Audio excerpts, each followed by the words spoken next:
Cool. Alright, let's Coolio go see if this Spadulio. works, because I haven't done this in years. You haven't done this in years? Okay, we got audio. No, it's been like 3-4 months since the last stream, so... I'm waiting for I'm waiting for the snowball mic quality, bro. Oh yeah, you got the blue Yeti quality. Oh my god, that's great. Can't wait. Can't wait to sound like I'm a fucking tool. Alright, let me know when we're ready.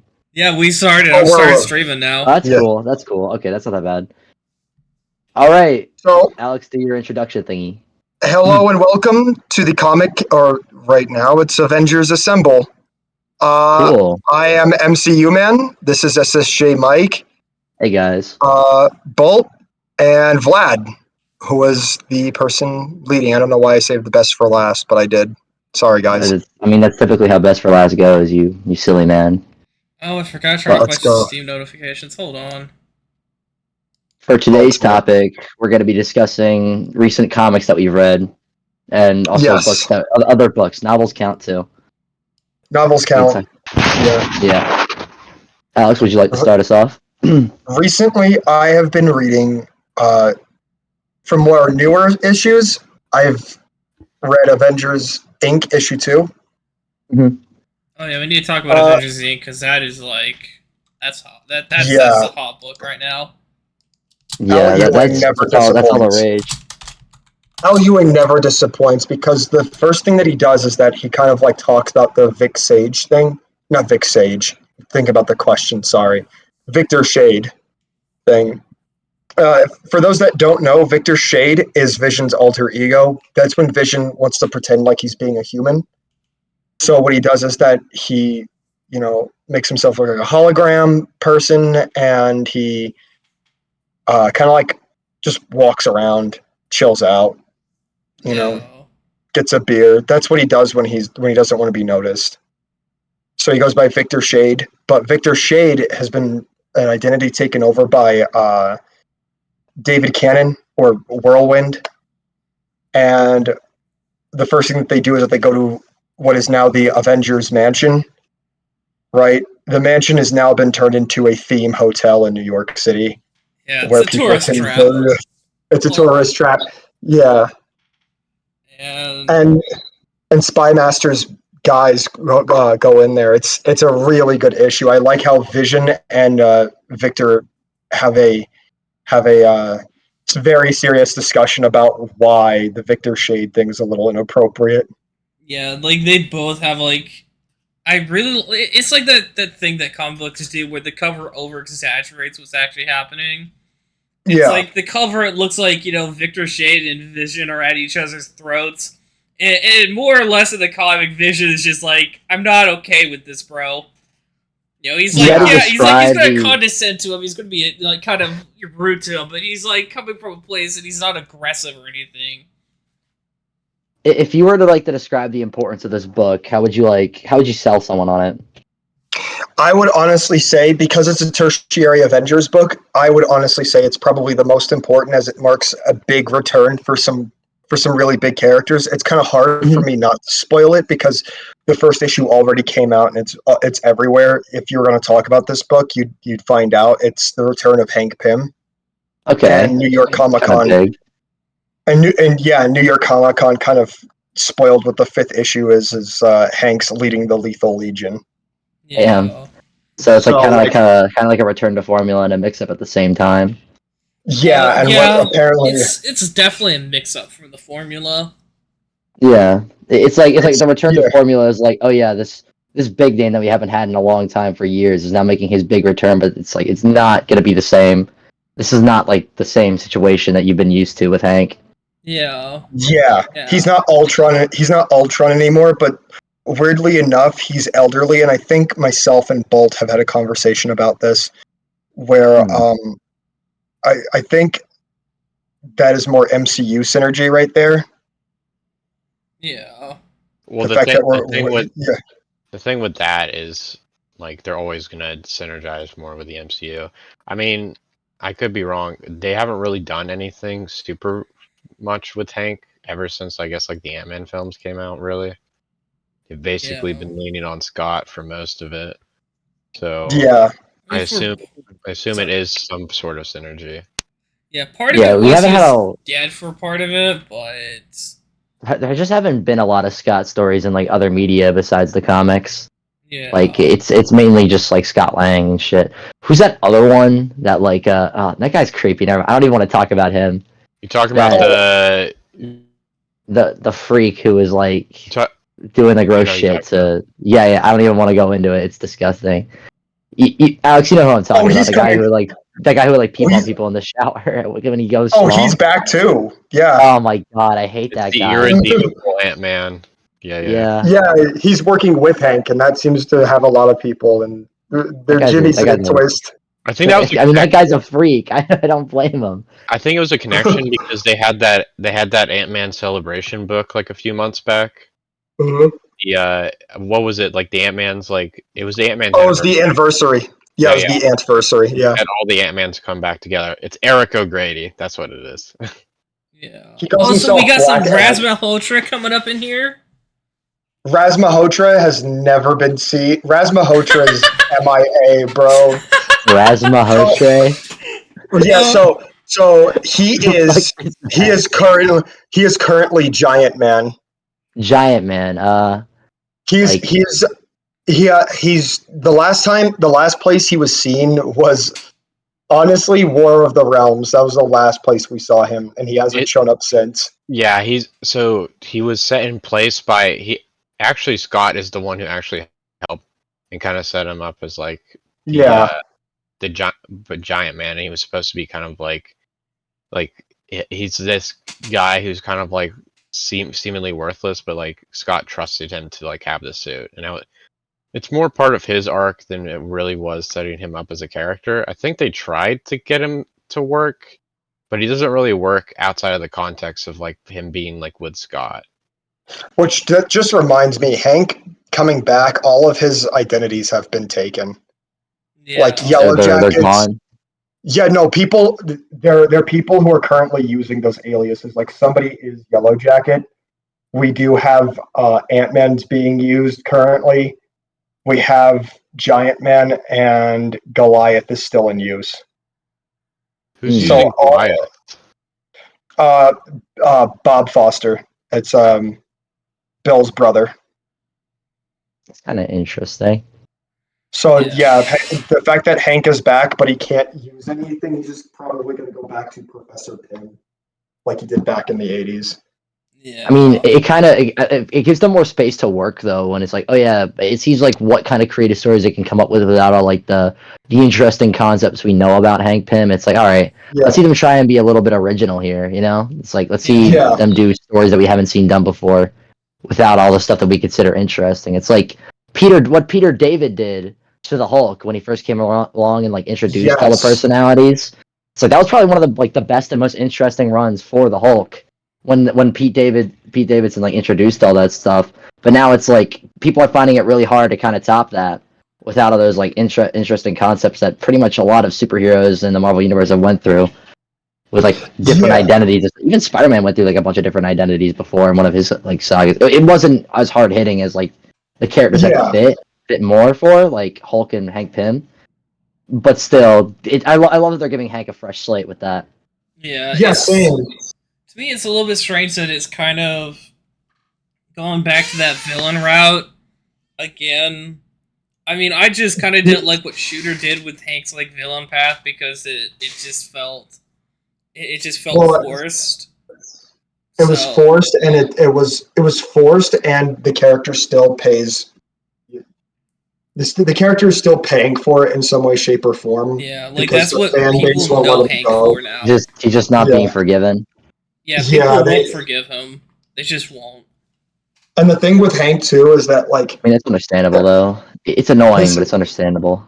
Yeah, there's like this is the third part of Al Ewing's Ant-Man trilogy, right? Because we had Ant-Man, we had Wasp, and this Avengers Inc. is pretty much a hard-boiled detective book where pretty much the book is the Wasp, Janet Van Dyne specifically, and Vic Shade, teaming up to like uncover mysteries. The next issue teases that Scourge the Executioner was killed in Valhalla. Yeah. Even though he's just gone now. He died and then died again. He died in the afterlife. Is basically what happened. Died in the Asgardian afterlife, because in Beta Ray Bill, he was like broing it up, drinking natty ice with like Beta Ray Bill. I never heard Beta Ray Bill be described as that broing it up. I know, that's what he was doing. One of the most honorable warriors is a fucking described like a frat boy on our stream. Awesome. Broing it up. Yeah, I'll take it, dude. I'll take it. Yeah. If you read Daniel Warren Johnson, throughout Daniel Warren Johnson's Beta Ray Bill book, what happens is that Scourge the Executioner is just like, he is hamming it up. He is chewing the scenery. Like, he loves being there. But he's just like, not with these creatives. I know, right? Sorry, man. Dude, he's having a ball, and then he's just like, so my Asgardian vacation or some shit like that is that like I can hang out with Beta Ray Bill in life, but I'm gonna have to go back to Valhalla when my vacation's up. But I choose to hang out with you because I like you more than Thor. And all he does is just hang out and drink beer with Beta Ray Bill and tries to get him bitches the entire time. That's a lot of. One thing I really do like how they kind of portray in Marvel, and this may be because I'm a massive Hellboy fan, so I'm all about like the reincarnation, rebirth shit, and like the afterworld and like where you go after you die. But I really like how the god realm is kind of portrayed for a lot of these like they're not just superheroes. Like they actually do have some like some spirituality to it. With Thor, like with where people get redeemed and like who's like decided to be righteous and whatnot. It's really like what they really bring that stuff into question and like what it means to be worthy and stuff like that. It really does. It's like it just speaks to me, you know. It's just one of the aspects I really love about Thor books that I've read. Even the ones that like don't all necessarily deal with who's that one God Butcher guy? Gore. Yeah, Gore. The book was really fucking nice how they dealt with him and how he was like killing gods for a long time. Exactly. What that means for like gods to experience death, because they're supposed to. It's like what God of War does, where it's just like, oh well, I mean, we give meaning to mortals, but it's like, what's our meaning? What's at the end of the road for us? You know? Yes. And I think that story really delves into it, and it's really fascinating. You get more of that currently with Immortal Thor as well, which I will talk about that after what Bolt was going to say. Sorry. I'm sorry, I cut you off, man. No, that's fine. The good thing about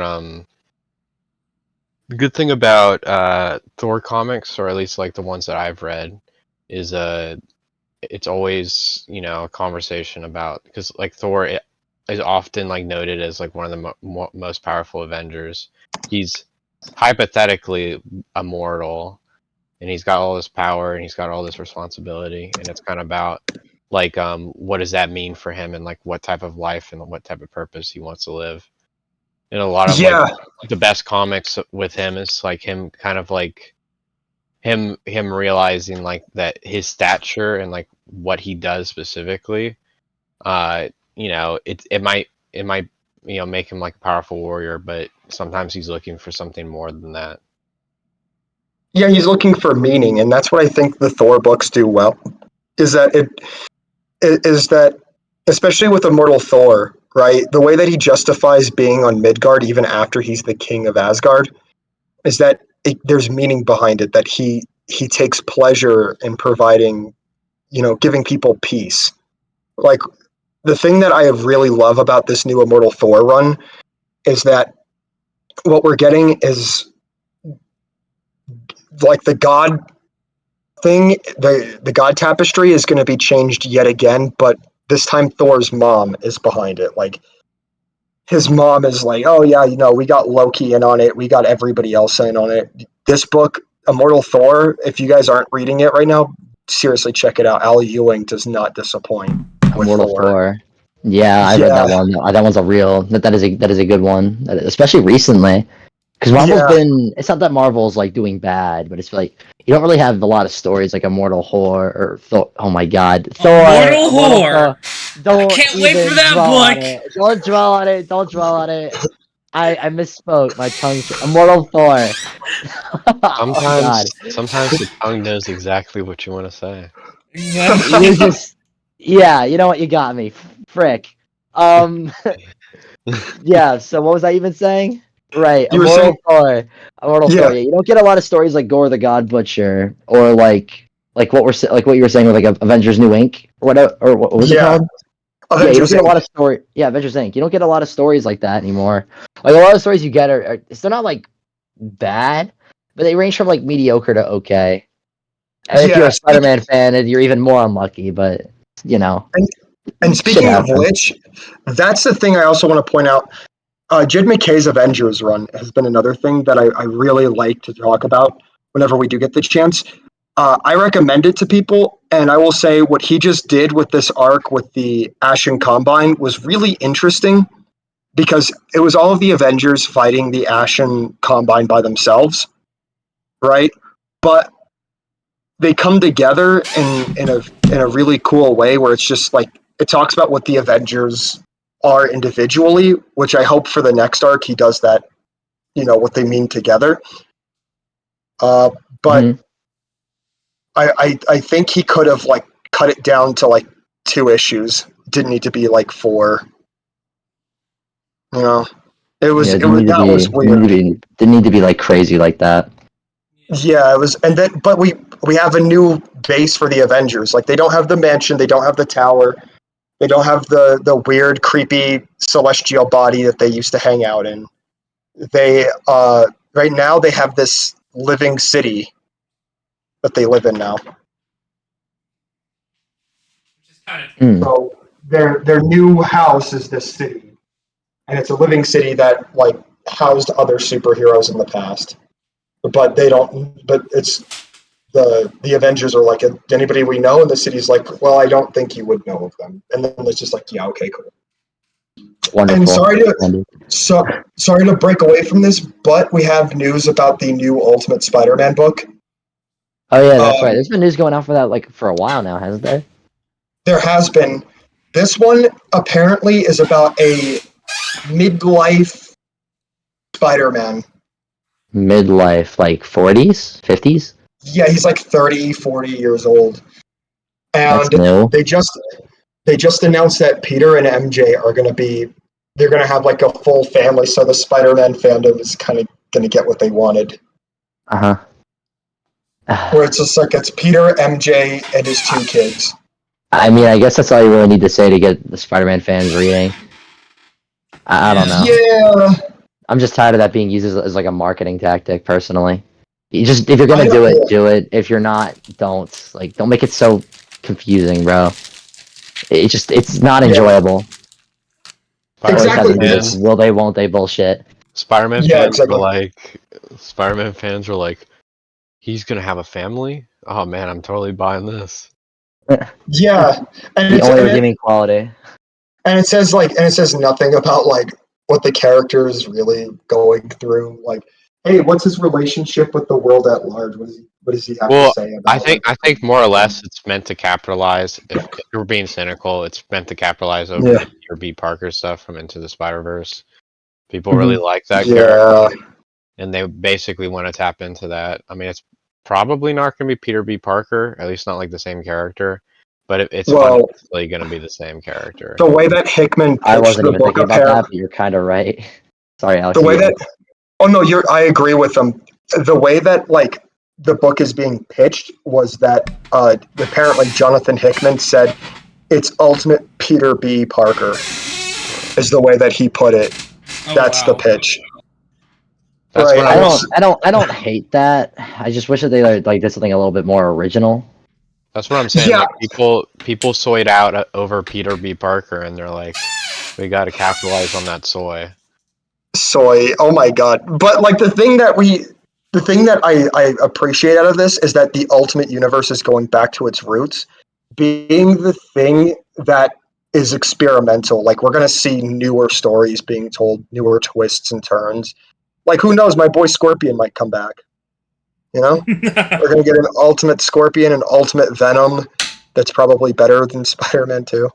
The only Scorpion fan on the internet has spoken. Yo, all 5 of us. The biggest Daredevil hater. The biggest Daredevil hater, though. Why I know exactly what he doesn't like. It's not Daredevil, bro. He hates Daredevil. Why be a Scorpion fan when you can be a Scorpia fan? Why be a Scorpio? Why be a Scorpion fan when you be a Daredevil hater, bro? No, they're not mutually exclusive. They're not mutually exclusive. Alex is just one, not the other. He's picky like that. And the other thing I did read, I've been catching up on Wolverine. I have been reading Reunion, right? And it's a pretty nice story. The thing that we're getting out of Wolverine here is it's probably like Larry Hama's best hits when it comes to Wolverine. Right quick, I just want to say this is some of the best stuff. Whenever you get to read Wolverine, always look for Larry Hama. I've been getting into Wolverine. Me and Alex have been talking some Wolverine. I'm just starting out, but he has told me quite a bit about this guy. This guy is very deep on the contributions to Wolverine. Like, he has done a lot. He hasn't done like JMD Mateus level contributions or Peter David, but he's still pretty important to if you need to know Wolverine. Yeah, and the thing, Larry Hama, by the way, is best known for G.I. Joe out of all of the things. And he does a really good job with Reunion. Reunion is all about Silver Fox, everybody who was a part of the Weapon X project, like Silver Fox, Sabretooth, and Maverick getting together and trying to like cancel out this like kill switch within their bodies that's gonna make them like disintegrate or like melt them in some way, shape, or form. And it's gonna cancel out their powers, like it's gonna kill them. Yeah. So they gotta find a way to cancel it out. And there's only a few people in the world who know their past and how to get them to not kill themselves. Yeah. It's a really fun time. Like they introduced people like Wraith. I don't know if you guys know who Wraith is, but he was played by Will.i.am in X-Men Origins Wolverine. I did not know that. That's kind of neat. Yeah, because he's actually he's this like really cool black dude who could like teleport and shit like that, and he's got like guns for days. Yeah, guns for days. Yeah, dude, that's his personality, guns for days. So he does like a really good. No, his catch. He talks like, you know, a guy from like 1991 would talk. You know. Oh, I mean, that's kind of broad, but I think I get what you're saying, sorta. Yeah, he talks like Cuba Gooding Jr. from like that one like movie where he was doing gangster shit. Oh, okay. He talks like that, but he's like Jubilee is involved in the plot, and it's a really good plot. There's other like scarier weapons in the Weapon X project. Like you have this guy named Aldo Farrow, and he can like shapeshift. But where's Gabby? Not here, because the story is 1992. Oh, wow. Doesn't mean she can't show up. Yes, Gabby and Dawkins. Let's go. But yeah, those are the ones I've read. Who wants to go next? I guess I can go. You have one? Yeah. Great. I've been reading some of the same stuff, Avengers Inc. So I've been liking it. It is part of, I guess, like the Ewing's Ant Family trilogy. Right now, like where it's at, I'm enjoying it a lot. I'm actually enjoying it more than Wasp, which is kind of surprising since I'm pretty much a big Wasp shill, but it's pretty fun seeing how Janet interacts in these. And it's just been like really fun. Like anything with Janet being the lead character, I'm down for. And it's kind of funny that Victor Shade is in the body of David Cannon, which is Janet's like serial stalker. So that's a little awkward, but I still like it. It's kind of funny seeing the two of them like working together. But I mean, it's just like really fun though. It's a fun book. Kind of my main complaint is the murder mystery stuff is it's not heavy on like it's not like you're going to solve the mystery on your own. It's really like the characters are putting it together from their own past history is what it seems like. Yeah, like that's at least the first one that we got. There's a murder mystery was the second issue, and Janet was like using her history on the Avengers to like figure out what was going on. It was like, oh, I know what's happening because I've dealt with this before and I know who these people are. And so it's kind of like that. You might be able to figure it out because like they did name drop one of the spy masters, and so I think that would have been like the thing for people that actually knew what that was for them to figure it out. But it is still very interesting. The Spy Master thing is niche. For those who don't know who Spy Master is, he's a very obscure Iron Man villain that all he does is just do corporate espionage.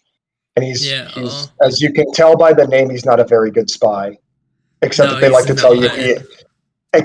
tell you he is for some reason. Does he just get caught all the time?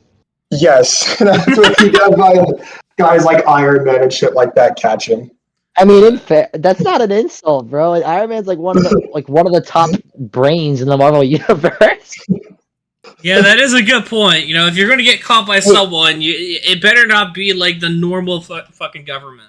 It better be like the Avengers or something. I guess what I'm think about it, bro. Oh yeah, no. I'm a great spy. People are calling me bad though. I only got caught by like the third smartest guy in the universe. Like, oh damn, that's not a bad thing, man. I guess what I'm hearing is that we want Spy Master in the next MCU movie. Yes. We want Spy Master in the Iron Man game. Oh god. Yeah, the game of the year. Oh wait, Wolverine game of the year. Sorry. Yeah, Wolverine's game of the year. By the way, I don't mean to go off topic again. Sorry, but good, bro. Ryan North is writing the Iron Man game. Yeah. Ryan North. Yep. Yeah, Ryan North. He did the recent Secret Invasion. He's currently doing Fantastic Four. He said he's a huge Iron Man fan, and he gets to write the plot for the game. He announced it on Twitter this morning. Who's making the Iron Man game again? EA Motive is making Iron Man. But and then it's been a personal project of mine that I'm working on, but I've been like reading a bunch of the old like Avengers comics from the 60s. Mostly because I'm planning to do a kind of like a character analysis on the Wasp and just kind of look at her evolution through comics. So I have been reading a bunch of really old 60s comics. Really? And it's been fun. It's fun. It's just, oh boy. I mean, it's the 60s. It gets a little wild. I know, it's fun though. I love really reading fun. 60s comics. It's like I imagine they go off the hanger a lot more back then. Oh yeah. They do a lot more daring shit. Yeah, they were fun. Yeah, it gets fun. Like the situations that they find themselves in is kind of like, okay, y'all kind of walked into like with the first appearance of Wonder Man, where they're like, yeah, we're gonna trust you, you know, we'll take you in, and then like he fucking goes like, okay, Masters of Evil, they're yours now. I got them trapped. And I can't remember exactly what it was, but Janet's just like, well, this is a pickle that I'm in.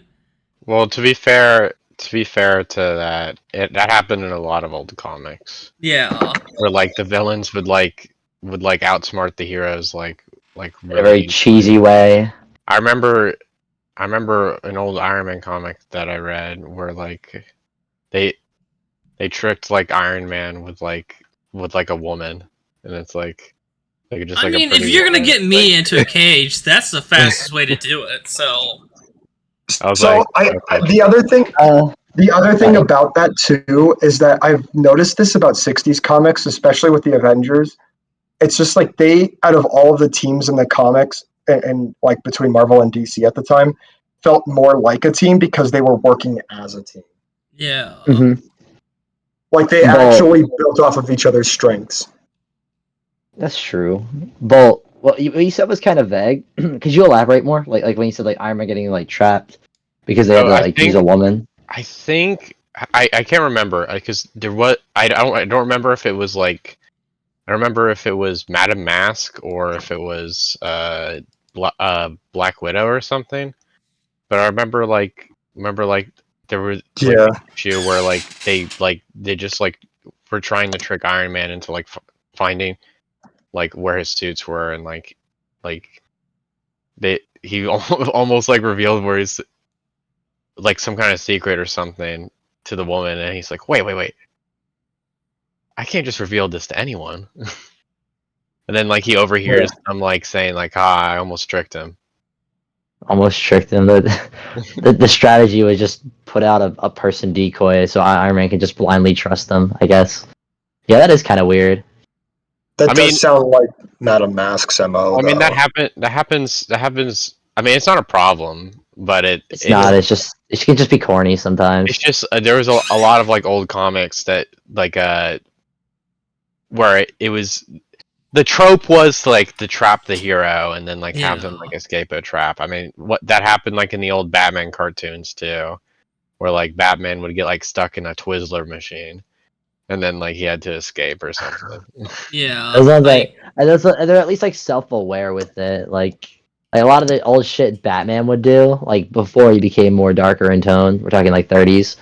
Like it wasn't there, like, one... I remember those old, like, covers that I thought were edited, but it's like, nah, bro. The real premise is literally just, Batman got turned... Like Batman, literally the premise of the comic is like, one of his villains used a machine that sucked out all of his colors. And then he has to like spend the entire issue getting the colors back, bro. It's like he doesn't want to be like, you defeated me, you turned me gray. It's like, all right, well, shit. I guess this is a Batman adventure now. Yeah, that's what with like the early Batman stuff is like the first Batman stuff. Batman is like a fucking mass murderer, just capping people with guns and shit. Comics Authority steps in and they're like, we gotta make this child friendly. And so I was talking like 50s, 60s. Did I say 30s? Shit. Yeah. I must have said 30s. I meant to say 60s. It was 50s. Like the 50s, 60s when like Batman stopped being like a fucking murderer. He was a goofball then. Yeah, like he went from like, capping people with Glocks to going, goofy shit, Rainbow Batman, Zebra Batman, Batman from Zerinaw. Like that kind of shit happened. King, Condiment King, you might have won today, but I'll get my colors back. Like, okay. This is the story now. And then it's like then they just have like an excuse to ink Batman the whole comic and not have a colorist. Yeah, like the Rainbow Batman one was because Batman was trying to distract people from noticing the fucking Robin broke his arm. So they're like everything that he did was to make people not pay attention to Robin. I'm just imagining, oh no, Bane, you took one of my thumbs. Shit. I'll go retrieve my thumb, but I'll be back. And then he just runs away for the whole issue. It'd be funnier if Bane Bane, how could you? You stole my nose. Give it back. You stole my nose. It's literally just that's the entire premise. Is Batman loses something minorly inconvenient and has to get it back, just to stop Condiment King from doing whatever he was doing. They were focusing way more on the fact that he lost his colors than whatever the hell Condiment King's plan was. You stole part of my ketchup and mustard. I don't think it's that important. My glove. You can't take my glove. And it's funny because when it comes to 60s stuff like that, you get some really interesting, like when you read Marvel comics from the 60s, it's really interesting. Like again, they kind of push some really interesting things in there, like being a team, or what being a person means with superpowers. Like that's the entire point of Spider-Man, because you never have seen that before 1962, 63. Yeah. Before it's like, your superheroes don't make mistakes. Your superheroes don't have personal problems in their life. They're a superhero. That's the glamour of being a superhero. Like Superman, Lois Lane was too busy trying to get her to marry him. Well, get him to marry her. She was just like, "Yo, when you coming over?" And he was just like, "Never." Yeah, And exactly. that was like, I can time travel, bitch. See you in 1954. yeah, that's exactly what it was. And then you get like the Avengers just being like, "Hey, Cap, you got to get out of this funk." Yeah, but I do have survivor's guilt. It's like I do miss my friend. Bucky was like the homeboy, and it's just like, yeah, it sucks, man. We do need your help, though. You do have to find yourself with us now. Like, we need you here. Stuff like that was interesting. Peter Parker, bless you, by the way, having to go to school, work, and then figure out the superhero business in between is just so well written back then. Yeah. A lot of people like it's corny. They can get corny, but when you like really get to settle, when the book really settles and it gets to the chance to say something, it's really smart. Yeah, and I just want to say this is kind of off topic, but that's what I liked about War Across Time was because it embraced what the 60s was. Like it was unapologetically 60s Avengers, like every last single part of it. They at least fixed Hank being a fucking douchebag to Janet. They fixed that. That's always something that's rubbed me the wrong way with the 60s comics is how Hank treats Janet. Because he's not nice to her, to say the least. Granted, Janet isn't nice to him, flirting with everyone, but it's the fucking 60s, and she's like the first female superhero in the Avengers, so Back to what we were like yeah, that's kind of interesting. Like what we were saying about like 50s and 60s comics, like how they would be like higher in tone, or not just higher in tone, but like they would say and do some like weird things that would just be unacceptable by today's standards, like what you're talking about with Hank. And this guy's supposed to be a hero.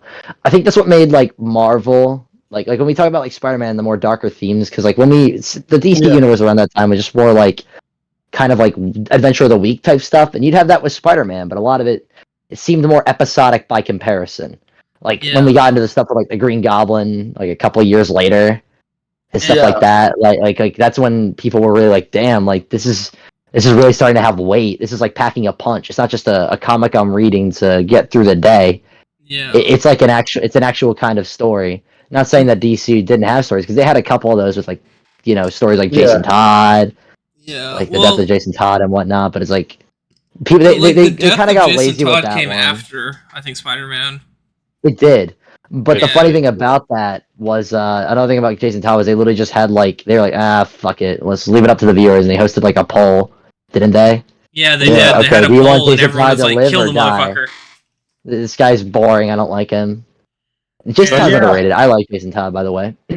I think part of it was Marvel's MO has always kind of been like making these like comics that kind of spoke more to like social issues and like things that were kind of important at the time. Like, I mean, we make people make fun of like the comics for like where like Spider-Man like breaks into a room and like tells people to stop smoking weed, but there were also like a lot of stories that are pretty I don't know, pretty respectful and pretty impactful. Like there's that Marvel comic where they kind of like respect like all the people who died like during 9/11 or whatever. And there's like there's other stuff like they tackle like more, I guess, like more relatable and like Harry's drug usage. Personal issues. Well, not to say anything bad about DC comics necessarily, but I think DC is more focused, I guess, with like more overarching, like more expansive like things. Like the more fantasy. I disagree. Didn't they have universe? Didn't they have a similar thing with, I think it was Speedy, where he was also like pepped up on drugs and shit? The Speedy thing was pretty much the same thing, but the thing with that is that like they keep trying to change that. They keep trying to reconfigure that thing to where it's just like it's lost its identity now, and it's just not as fun. It's not that it's like a fun topic. It's just it's not as like genuine as it used to be because after the New 52 happened, it was beer. Like Roy was an alcoholic out of nowhere instead of like doing coke and shit like that because like just felt like well it not was coke, like yeah. just felt like more. Well, yeah, like but those are more modern like anything else. reinventions and stuff. We're Yeah. talking like specifically from that era. You know what I mean? Yeah, Like that, like because yeah, if we're doing that game, it's like Marvel's just kind of at some points like a lot of the stories they're doing, it seems like they're running out of ideas with certain characters, like with Spider-Man, Zeb Wells. I don't know what he was trying to do with him. It just kind yeah. of threw him through the blender and like added a bunch of random. It seemed like he was intentionally trying to piss off the fan base, especially with characters like Wreck Rat and Paul, where Yeah, Spider-Man and just you gets can cucked every now and then. you can guys are tell gonna he's hate what having I've been fun. reading, man. You're gonna hate this, but you can tell he's having fun, but nobody else is. That's what I equate his run being. It's nice that he's having fun. I heard it from a very interesting YouTuber who said this. He was just like, they're having fun with Dark Web, but we're not. And it's just like, I still very much feel that way just across the board with Amazing Spider Man. Because I was a huge fan of the Spencer run. I felt like I was actually That being run heard. was a return to formula. I love that Yeah, run. that run is so good. I felt heard as a Spider-Man fan, where I was like, yeah, there's a lot of like inconsistencies, and it's just like, yeah, don't worry, we're fixing it. That's the Spencer run, but yeah, I think yeah, I like the Spencer run. I like certain parts of it, but I also there's large swaths of that run that I'm not a huge fan of.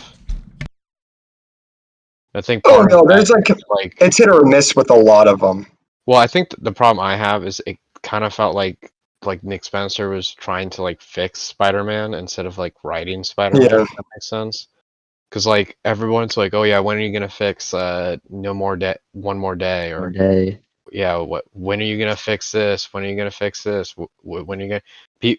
The expectation was that Nick Spencer was supposed to like untangle the messy like stuff that like yeah. previous Spider-Man writers have done to Spider-Man's character, and I think that's unfair and unrealistic for a single writer to do. And Oh, real quick, I I just th- want to say thank you, Marvelite2002, for following. Thank you. Thanks for the follow, man. Appreciate it. yeah, I think again, like I think if he spent more time, because I don't know if like did he like did he want to fix all that stuff, or was he Yeah, just kind of like, he was playing cleanup. He was doing the scenario stuff was him cleaning it up. The because the I synth like, casting was cleaning it up. Like everything he was doing, he was playing cleanup with Spider-Man, and you can tell. But he also did like new stuff. Like he gave Peter a pet. He gave us back the thing that people wanted, which was like, yeah, Peter's dating MJ. And I have my reasons for why I want stuff like that, but being the few people that do actually know why they want it is like it's kind of hard to really discuss it well, I in just the mean time frame like that we have. the stuff I like in Nick Spencer's run are like stuff that I know that Nick Spencer like the stuff that I know Nick Spencer is very passionate about.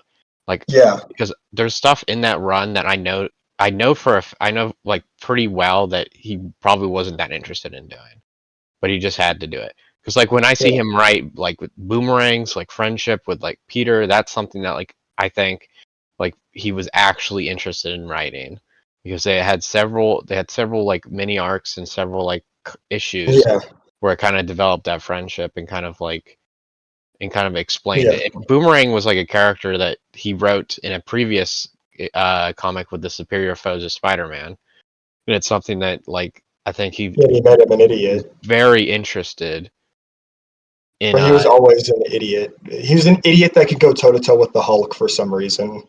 What, It was Boomerang? that was the Yeah, like Boomerang was mixing it up with the Hulk. Well, I think in the original comic, because Boomerang's weird because like there's a lot of old comics where they like portray him as like this Formidable. like master assassin that Yeah, like kills everyone. Like on this, they because there's old comics that like compare him to like Bullseye, and like how formidable he is. Like, and then like you look at like this comic, and he's just like a complete goofball. Yeah, he sucks. It's just weird. But that's something I'd liked seeing because that felt like something Nick Spencer was actually passionate about writing. Yeah. As for your comics, sorry. As for your comics, Vlad, were those just the two that you read? I've read some other stuff. But I need to finish reading some of the stuff that I have, so I don't have much that I've been reading. All right.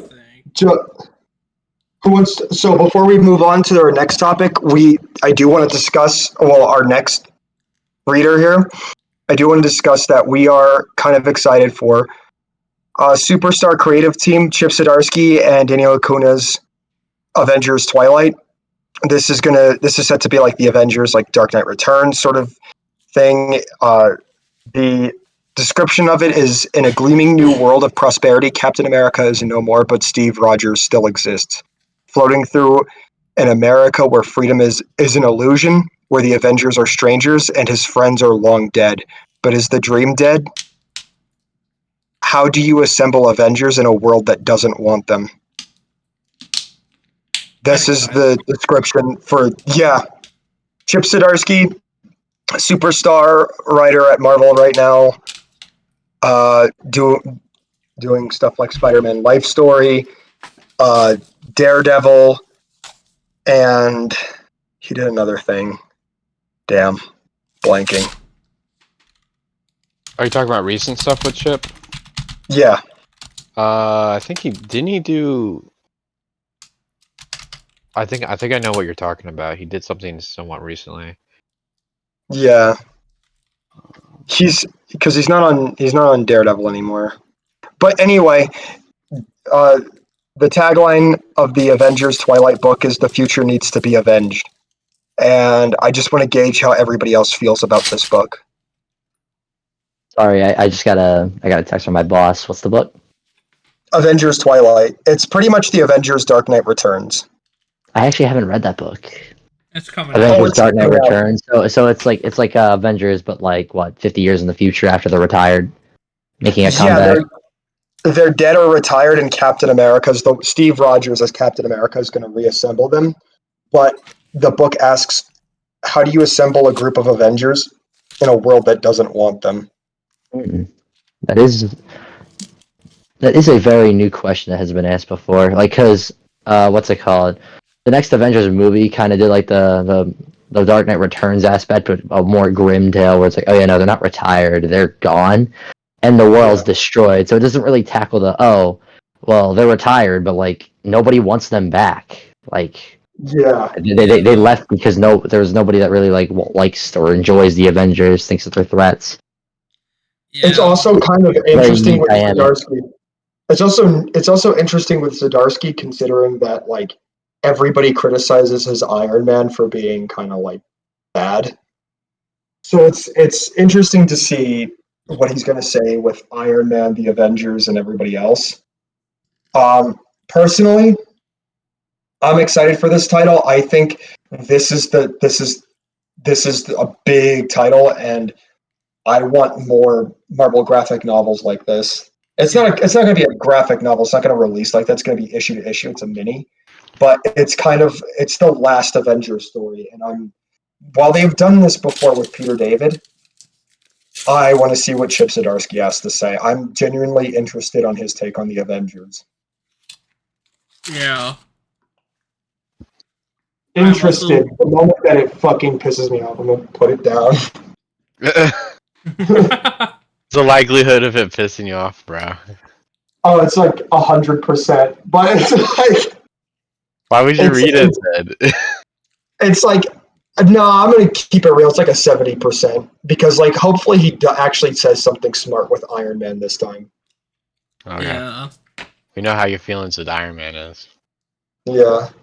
His feelings for Iron Man is about as strong as his feelings for Daredevil.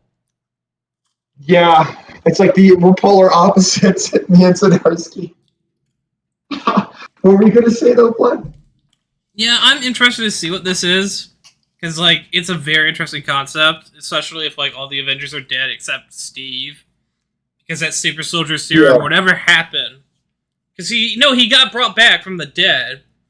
And he was, like, made younger again. So he's, like, he can definitely go another several years. And I really want this to be, like, as fucked up as it sounds, like, just all of his PTSD. Just him just going, wow, I can't fucking die. And now the Avengers are gone.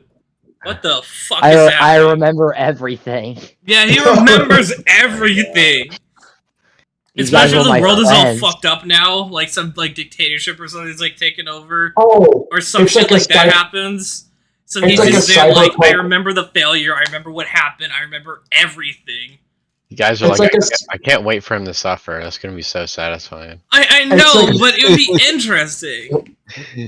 It's like a cyberpunk type dystopia thing going on with the book. So everything worked out, but not really. Yeah. Like, I mean, it'd be interesting just because, like Steve has, like, he's been around for a long time. Like, he's been around since the 1940s.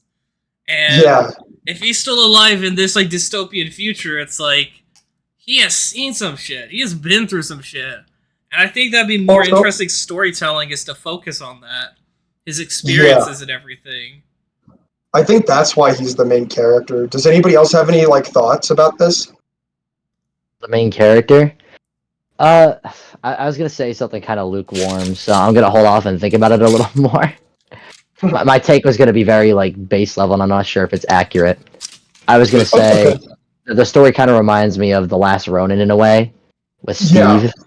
But saying that just makes me feel like kind of basic, you know? It's like, oh yeah, nice connection. You just like reference one of the most important TMNT, not important, one of the most influential TMNT comics. Congratulations. They're making a video game on it, so. Yeah.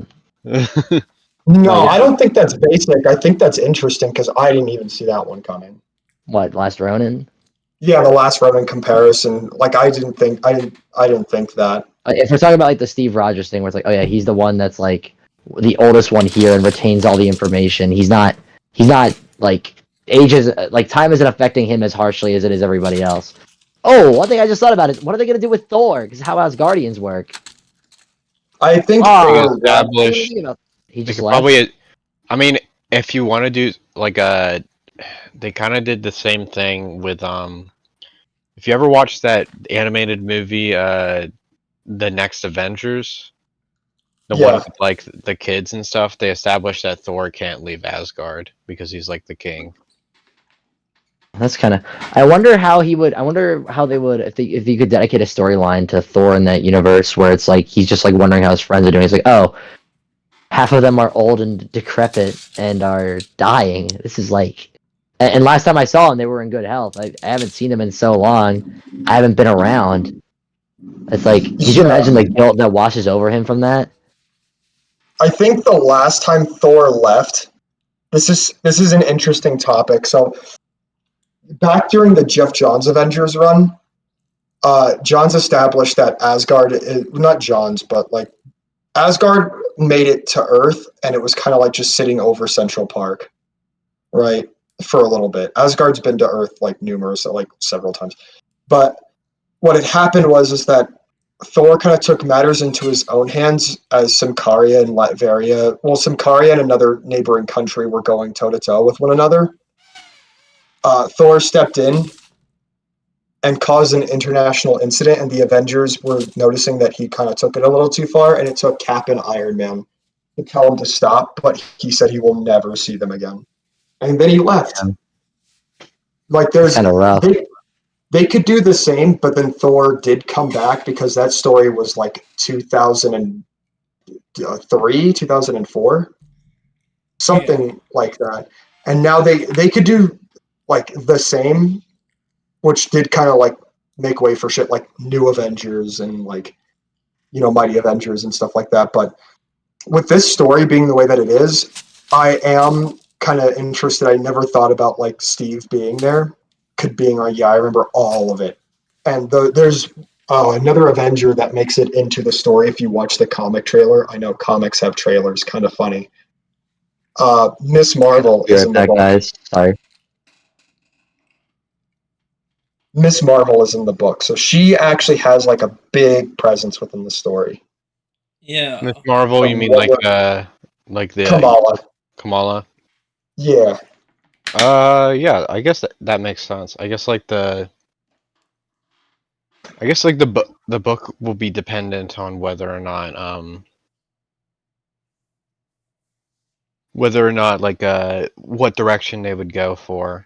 Like Yeah. if they want to go for a more contemplative type of comic where like they like because I could imagine something kind of like the lone samurai like walking across the land and like doing some like helping some like random people and kind of like contemplating about like what happened to the Avengers and like what type of lessons Yeah. left. Or they could go for something kind of more akin to something more akin, I guess, to like something like Old Man Logan, where Yeah. somebody probably younger or someone like learning how to get a new lease on life, I guess. Mm-hmm. Yeah. It could be any one of those. It would just depend like what direction they would want to go for it. Yeah. And that's like this is like the Avengers Old Man Logan. This is like their Dark Knight Return. Even though again, like they did this with Peter David. Peter David called it the last Avengers story. They made good on that. So they even did the like kind of like the last Ronin thing. Is that what he was referencing when he says that? The last Avengers story. Oh no! When he did that, he was like, "This is a far-flung future where Peter Parker's not Spider-Man. Children of the Avengers are coming back in. Like She-Hulk has like a daughter with Wyatt Wingfoot, and Hank and Janet are trying to build a new Avengers team to fight Ultron, as Ultron killed the current Avengers team of that time period. Yeah, that's like from the movie, right?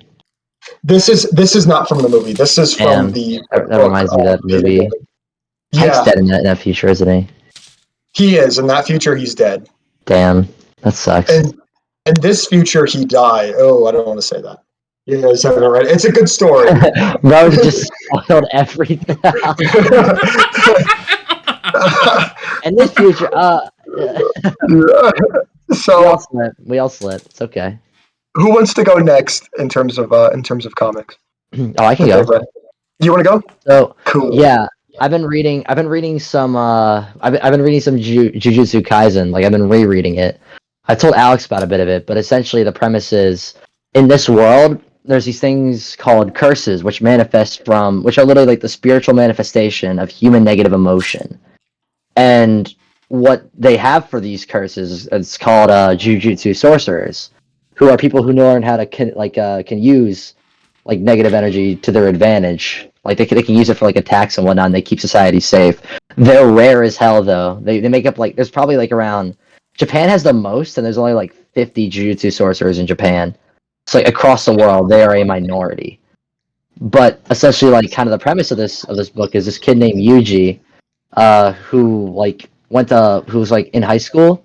He's a high school student, and his friends decided to like dig up this. He's part of this like paranormal like activities club, who dug up a cursed vessel, which is a barrier type thing that they use to defend against curses. And for this, it's like a talisman. And in this, they essentially use like something called Sukuna's finger, which is literally Sukuna himself is like this old like Jujutsu sorcerer who went mad with power to the point where he turned himself into a curse. Like he was so powerful, he turned himself into a physical manifestation of negative emotion, which is crazy. It took all the Jujutsu sorcerers in the world to beat him. Anyways, back to present day. The talisman was his finger, and because he was cut up into little pieces and used to ward off other curses. So Yuji accidentally released this talisman and ended up swallowing it.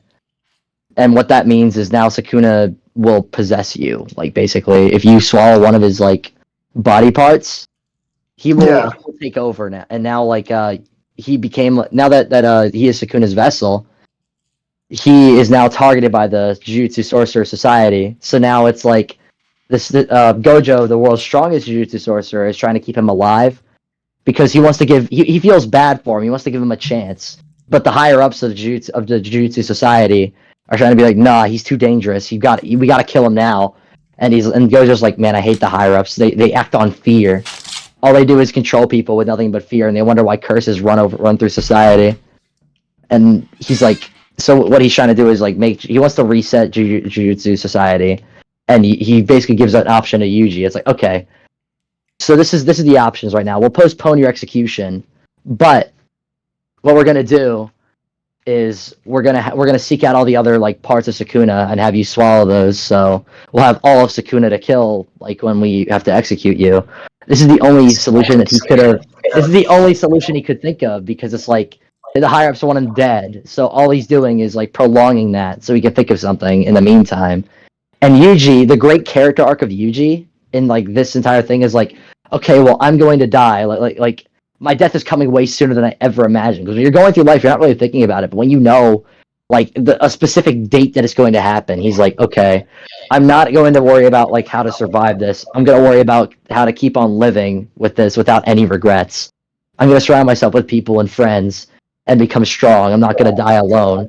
And it's, like, really beautiful. And, like the messaging of how to value life and, like, what life is supposed to mean to somebody and why you don't just go through it going through the motions. You go through it doing what makes you happy. It's a really beautiful book. Yeah, do it for you, not for anybody else is a really important lesson that I feel like. I've been watching the anime and I kind of know a little bit about this, and it's really nice to see. Yeah, Jujutsu Kaisens were really, really, really good manga. I think right now it's probably one of the most popular shonen manga in their magazine right now. Probably like it's ranked number 3rd because the Kagurabachi thing that's been going around. Yeah, and well, obviously One Piece is like number 1. It's always held number 1.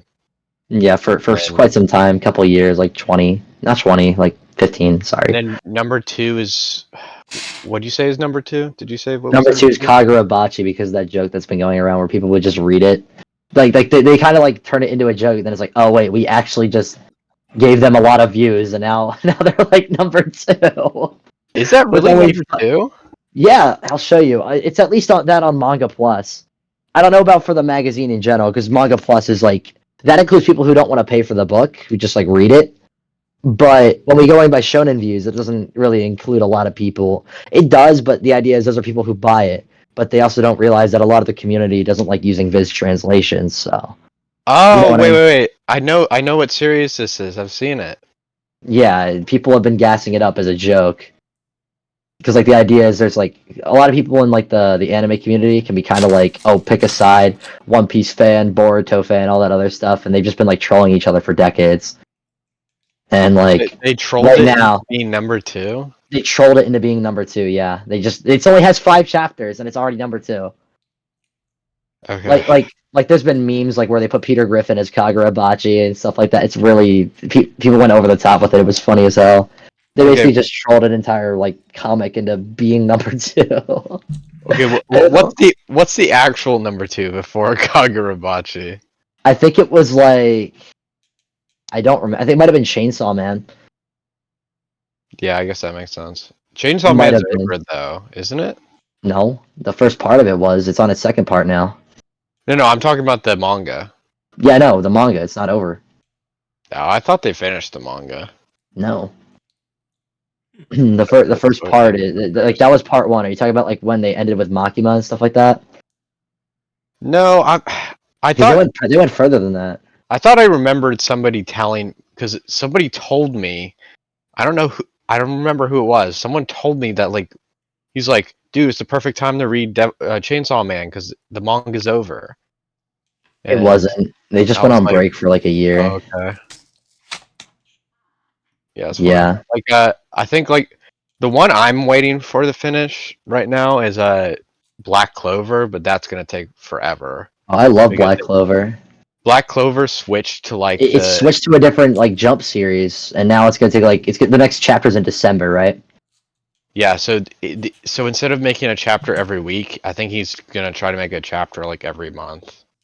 You know they're gonna be fire when they release, though. You already know.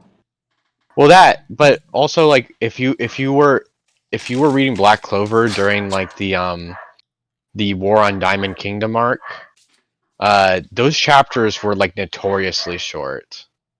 Yeah, and it's like it made a weekly series feel like monthly because of how like little tidbits we were getting.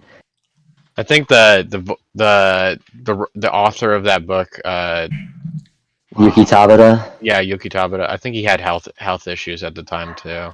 Well, yeah, he was sick. It was kind of like Akira Toriyama during the Piccolo saga in the original Dragon Ball, where he was writing it while sick, or like Kishimoto during the Chunin exams.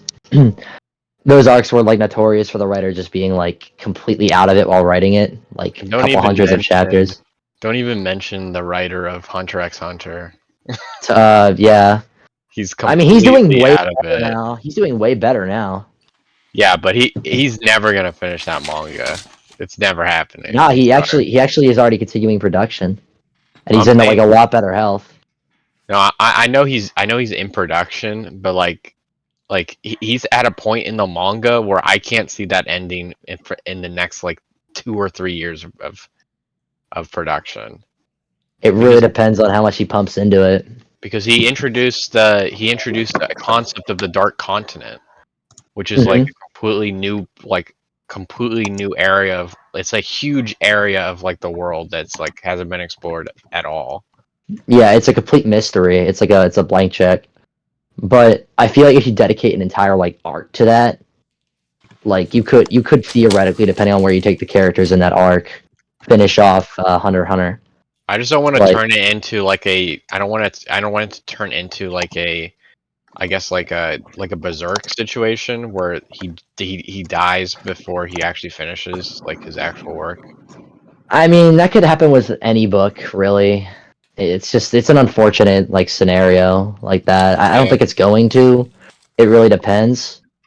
Yeah, I'll talk about all these books if you want to just like go through all of them one by one, even though I haven't read them recently. We can talk about that later. Yeah, I know. Yeah. But yeah, that was Jujutsu Kaisen. Should I mention another book, or do we just go around the round table and we do it like sequentially so it lasts the whole stream?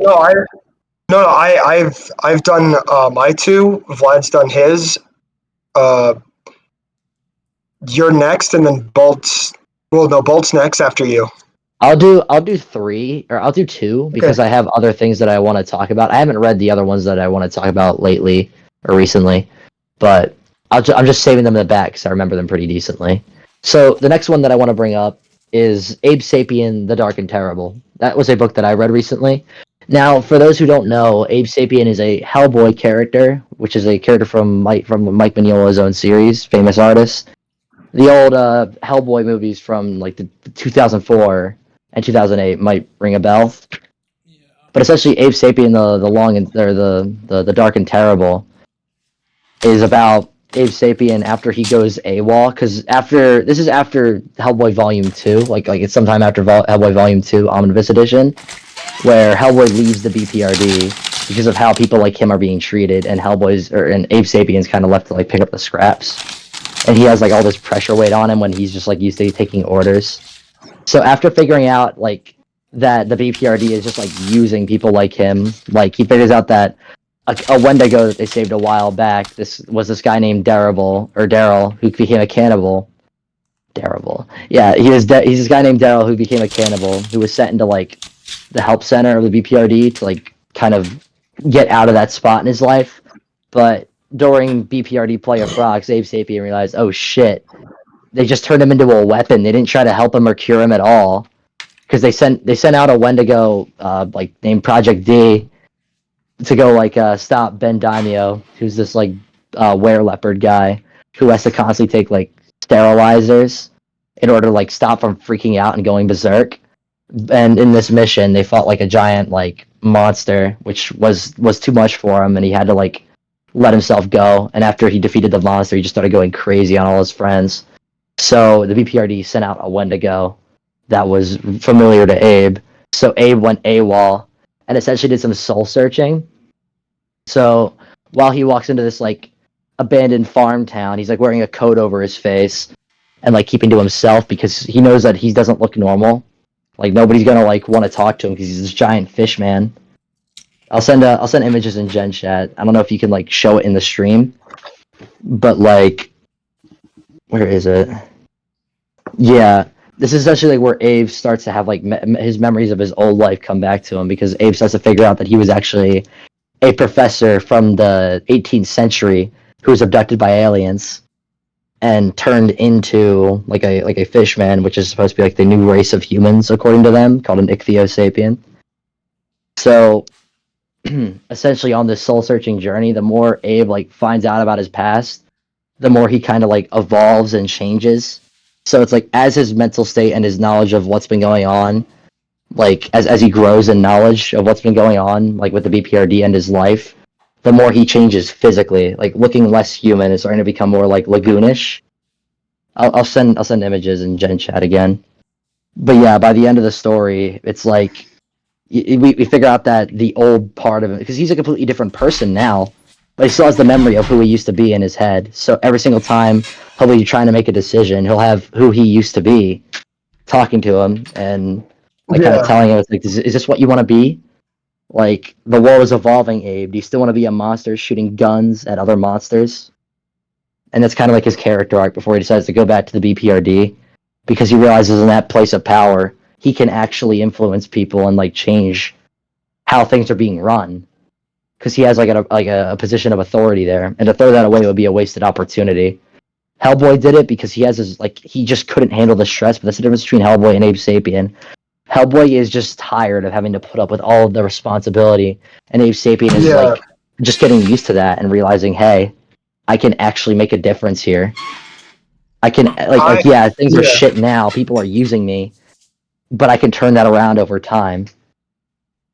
Yeah, by actually leading by example. Yeah. I can't really show the images that are in Gen Chat, just because I don't want to show. Yeah, you could send them. The first one is like him getting ready to walk into the town when he's like wearing a large overcoat. Just because of the Gen Chat. Dang, that's unfortunate. So, the other thing I will say, I really love about this book, man. I just love how like how cool Abe Sapien look. I was about to say Abe Simeon. Oh my god, Abe Sapien. Abe Sapien looks, man, like he looks really cool. But the thing that I like about Abe is that he's like this really cool intellectual character, man. Well, yeah, and then you can tell he's always thinking. Well, another thing you could tell about him is he's not used to having to make these choices before. He's used to just kind of like being a gun, having people having to follow orders and just being like, okay, well, my plan's already thought out for me. I don't have to worry about it too much. Just do what you're told. But like you can see him like his monster hunting instincts are telling him to kill a monster, but then he looks down at his gun and he's like his old self kind of tells him like, hey man, do you still want to be a monster shooting at other monsters? And he throws the shotgun back and tries to reason with it. It's like that redemption thing where it's just like he's trying to change the system from the inside out, like you said. Yeah. And I think that's very admirable for a character like him. And it looks like it for somebody like him, like it only makes sense that he's like actually making change. Yeah. Especially since like during his time in the BPRD, Hellboy was the only reason like we get flashbacks of Hellboy like meeting Abe Sapien because of like the shock that Abe got put in once he realized like his longtime best friend is quitting the BPRD and he might never see him again. We get flashbacks of the introduction to like Abe's introduction to Hellboy when Hellboy walks in on him being experimented and he's like, hey, let the guy, he's had enough, bro. It's been like 10 years of experiments. I think a walk would be fine. And then he gets him out. He's like, hey man, you want a sandwich? And he just kind of like chill out because like Hellboy was getting sick of like all the experiments on people like him. Like it's just like the last volume that we read is just like, oh, that was the straw that broke the camel's back. He couldn't handle it anymore because that's something that Hellboy's been trying to do for years was change the system from the inside out. And that's kind of like the entire thing about Hellboy is like in contrast to Abe Sapien wants to kind of change other people's lives and affect it, and by affecting like the world around him. Hellboy wants to have his own life for himself. He wants to it's not in like a horrible selfish way. It's just in a way where it's like I'm so tired of all these expectations being laid on me. Yeah. Why am I the one that has to destroy the world? Why do I have to pick like whose side in the war? Why do I have to pick a side in the war? Why can't I just live my life, dude?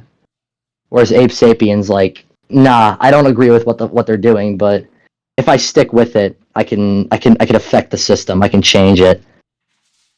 And that's why it's like both in contrast are so beautiful, because it's like Hellboy comes to the conclusion where it's like, oh yeah, you want a new life, finish the old one, take accountability. Like yeah, you may not have been yeah, you may not have asked for this. You may this was put upon your plate unfairly, yeah. But there's some things you just can't hide away from, like your own nature. You can't hide that from yourself. You can't hide who you are, man. You gotta accept it. Like, yeah, and move forward with it too. Like, that is such a cool idea for such a, and like books like that. That's why I can't wait to get my trades of this stuff, because I love this universe ever since I kind of like discovered it with like the Hellboy movies and the amazing Screw-On Head thing. Like, it's not a show. Is it like a special? Special, yeah. There wasn't gonna be. There's not like a series, because the idea is it's a one shot, kind of showing you how like the paranormal history of like America and the world up to that point. Because like back in the day, it's like I said to you in a voice call. Back in the day, it was so much easier to keep that shit secret, as they weren't fighting giant like kaiju monsters and all this other shit. Like they could just it's like, oh, an army of skeletons, dude. I can sweep that under the rug so easily. Now it's like, oh, a giant demon bat destroyed 15 skyscrapers in downtown New York. What do we do, guys? Like, what's the play? Yeah. What's the play? And then that's when there was just like that was like then it's just like, oh shit. Well, I guess we kind of have to go public with it now. And that's like kind of what Abe Sapien realizes in the book is like, oh yeah, no, we're like public figures now. You want to be a role model? You want to protect the weak? Like, act like it. Stop just accepting everything. Like, yeah, take some on the back. Like, take a couple hits, but like shovel through it. You're in a position of authority now. You have some control. Stop running away from all your problems. Yeah, you gotta actually like dig your heels in and take care of it. Yeah. Yeah. Which is why it's like people are like, oh, when I get into the Hellboy universe, it's like I'm gonna read the Hellboy books, which is fine. Like if you only want to read volumes 1 through 4, that's fine. I set up a reading order on Twitter that actually like has like other books like BPRD Plague of Frogs, because they actually give you more context on Hellboy's character. Same with Koschei the Deathless and like the world and the message that the entire world's trying to tell. Because it's like after we leave like after Hellboy leaves in the BPRD in Volume 2, we don't really see Abe Sapien again, which is why it's good to have this like scene where it's like Abe kind of becomes like a small time drinker after the job's done, before he goes through this AWOL mission in the Dark and Terrible. Like he's like Hellboy, where is he when you need him? And he starts becoming like resentful and like hateful of this person that he thought was his friend. But after all the things that you see and do and the stuff that you're forced to do, you'd probably be resentful too. It's really, and it's kind of like, it's kind of a hard question. It's just like, would you not resort to that? I mean, like, you know, well, it's like dude, I know for you. Things got tough and you left. It's like that. It's like that kind of resentment. Yeah. Things got tough and you weren't there. Which is like, you just dipped. It's not healthy. It's not healthy to be living with that thought process, which is kind of like what the Dark and Terrible like do. It's like, hey man, you want to make a change? You think this responsibility is like put on your back out of like you can do something with this, man. Like, I know it's gonna be hard and it's tough, and you don't agree with what these guys are doing, but with the position of power you have now, you can actually turn this around. So it's time to like put your fucking thinking cap on, get your head in the game, stop running. Yeah, and that's a really cool. It's a really cool aspect of this type of book where it's just like, yeah, you left me to pick up the slack, and I gotta go. I really have to do it now. I don't really have much of a choice. Yeah. That's why it's like he becomes like more appreciative of Hellboy by the end of the book because it's like how it's like you want to be a guy shooting other monsters, you want to be a monster shooting other monsters, and then he thinks back to like how Hellboy treated him when they first met, and it's like, okay, if that's how he handled things, maybe I can, like, it's time to show some grit and follow by example, and maybe other people will do it too. Which is like that's where the appreciation for his best friend like comes back into place, and it's like it kind of loops back around, you know? Yeah. It's like I also like how in this story Abe's design changes with his like the growth of his character. He goes from being like more human like and just kind of like gunslinging to like more like kind of creature of the Black Lagoon and more kind of creepy. Sympathetic creepy and sympathetic to people like him. Because beforehand, as I said, he's just a gun in the other books. But yeah, that's pretty much the books that I've read. That's tight. Yeah. I really do like everything. I really like how this really, your love for this universe and this world, and how you described how strict it is with time, and the way that characters really take notice of one another really makes me it's infectious. It makes me care. Yeah. You know, like now I want to be involved. I want to read the book. Yeah. Nah, because after the Crooked Man, I was like, yo, I got to get me some more. That's the beautiful thing about Tales like the Crooked Man. It's like they're not even like heavy on character. Hellboy in Mexico, that entire saga is heavy on character, but like this one, it's like it's just a creepy tale that kind of like gives you some insight. Like it could just be like a tiny horror tale, and you would be hooked on it. That's what I love about these stories. Like there's some Spider-Man books that I read. I'd be like, man, can we just get back to that Hobgoblin shit, bro? Like, come on. Yeah, that was tight. With Hellboy books, it's like, oh shit, we got like Appalachian witches and shit. Like, okay, I'm fucking with it. And then it's like Corey Fisher. Like, I'm connecting with these characters who are one-off and never appear again. It's like shit. That's just really good characterization in general. Yeah, it's like something. It's one thing I appreciate about indie writers, and why it's like I feel like the Hellboy game that we got. I know we just talked about like, oh well, you just finished all your books. I just want to segue into this and comment real quick. No, please do. I'll give you. I was actually going to ask you about that because the Hellboy game I think is sitting at a smooth like 55 on Metacritic. Yeah, that's Metacritic. The game is fine. It's just like a little fun beat 'em up. It has like the notability of like the story where it's like, oh, you actually care about these characters and they're actually one shot. You don't need too much context other than like a little story of Hellboy in the BPRD 1952 where he's fighting Nazis still. But if I were to say one thing about it that I'm kind of sick of, it's Hellboy's representation in terms of this gameplay. Like it's just kind of a beat 'em up. I don't really get like he fights like Hellboy, yeah, but it's like I'd really like it if we had like a AAA like Hellboy game where you're like investigating these like monster files and shit like that. And the more you go through these like monstrous files, you figure out the BPRD's corruption, and eventually lead to like Hellboy's soul searching arc where he's going around countries, just kind of like walking around and seeing people he had like favors and had contracts with in the past, just straight up character work like that. Like, and that's why it's like, I don't mind. I'm sorry, Bolt. My bad. You go ahead, man.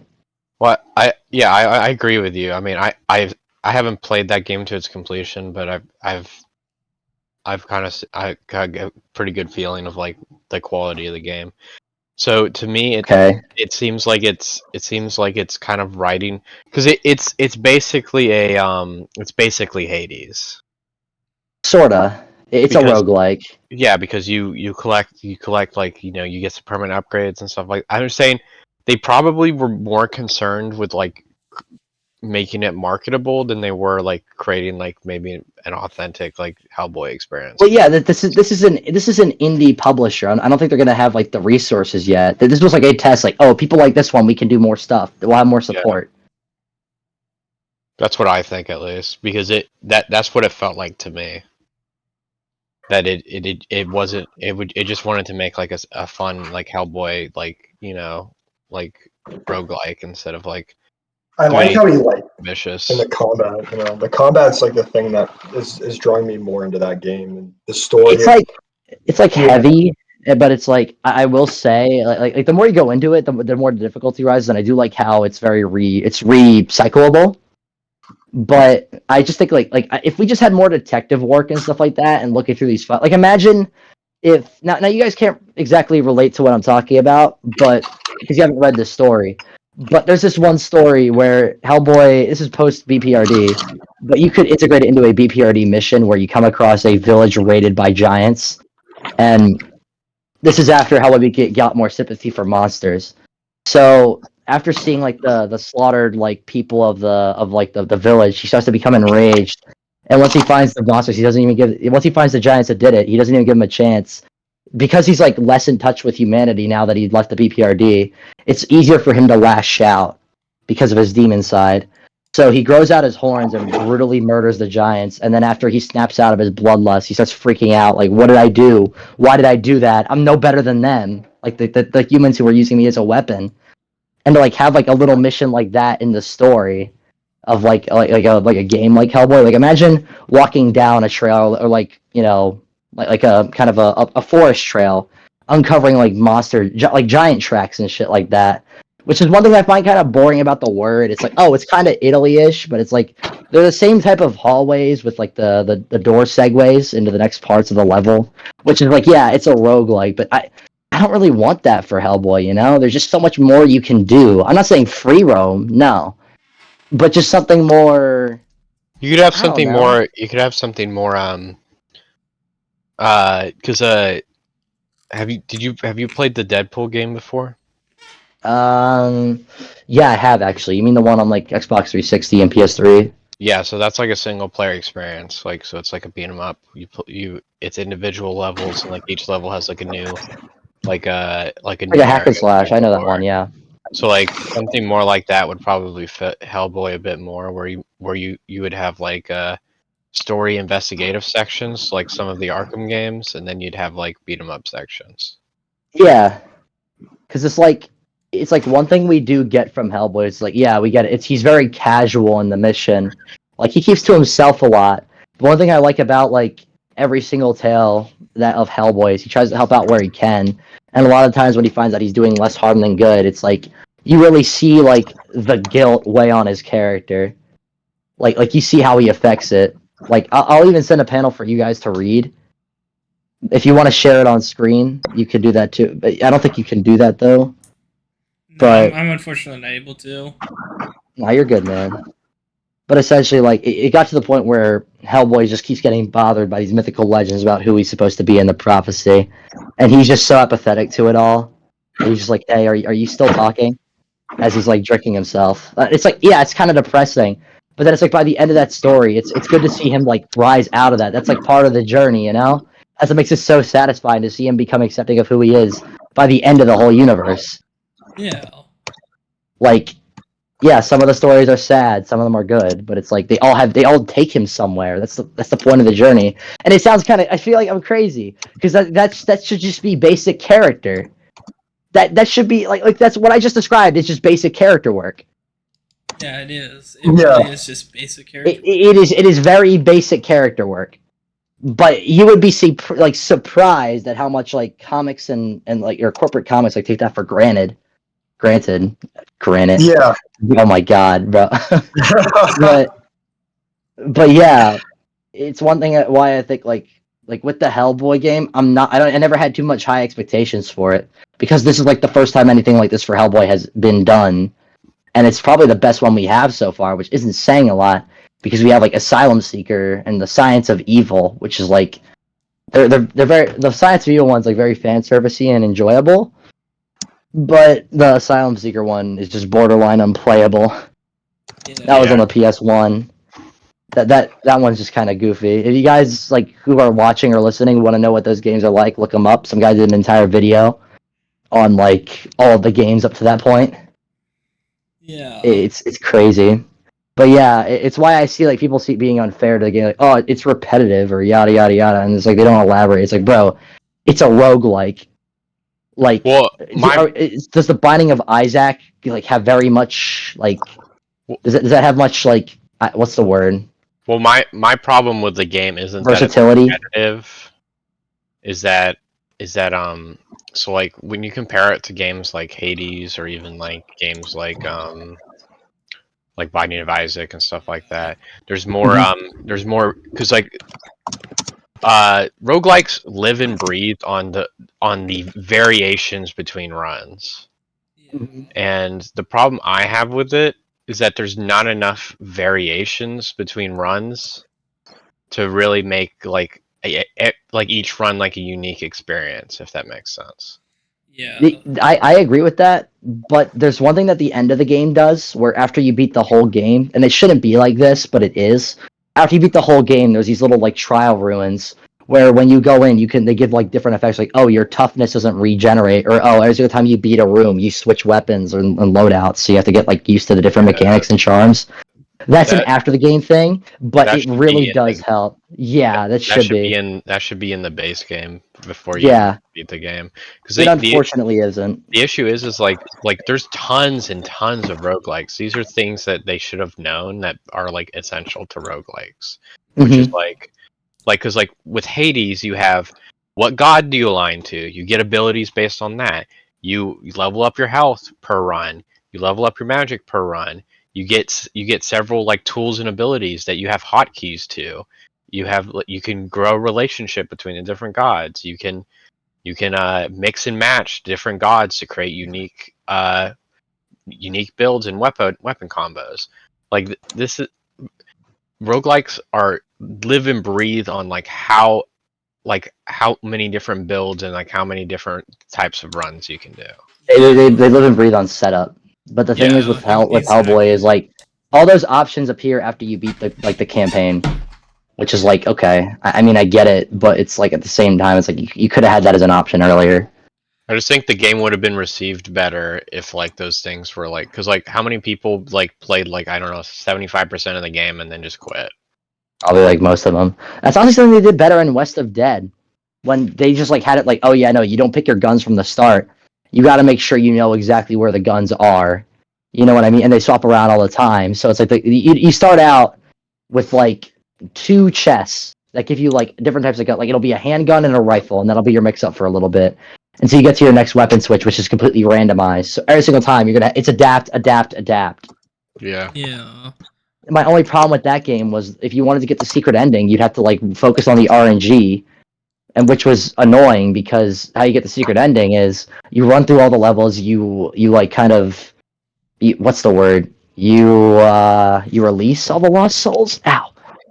You redeem all the lost souls. That's what it's called. Yeah, you redeem the souls. But the problem is every single like there's just some runs where you just won't get all the lost souls because they just won't be in the level. The spawn is luck based. Yeah. So you have to like it's annoying. That's bad design. But the rest of the game I love. I absolutely love it. That's another thing I hate about the new Hellboy game is this is just a bug I think. But when I get to the final like level which is just like you run through all of the levels at once with no health pickups, which is I love that. That's a great challenge. That worked as a final level. It was perfect. But my problem is when you try to like beat it again with those runes with those like trial runes that I was telling you about, which give you different effects like oh you switch weapons in between like rooms or your toughness doesn't regen and yada yada yada or enemies don't stun like stuff like that. If you go through like it after beating the game on like the final level and stuff like that, the transition loading screen where you're like falling into the next room, Hellboy will just be falling forever and the loading won't work, so you'll just be stuck there. You'll have to restart the game. It doesn't let me complete it. It's like okay that's balls, dude. That's just straight up bad design. The good news is the people who are working on the game are literally updating. They're so quick on feedback. They're already updating it again, which kind of shows that they know that they made mistakes.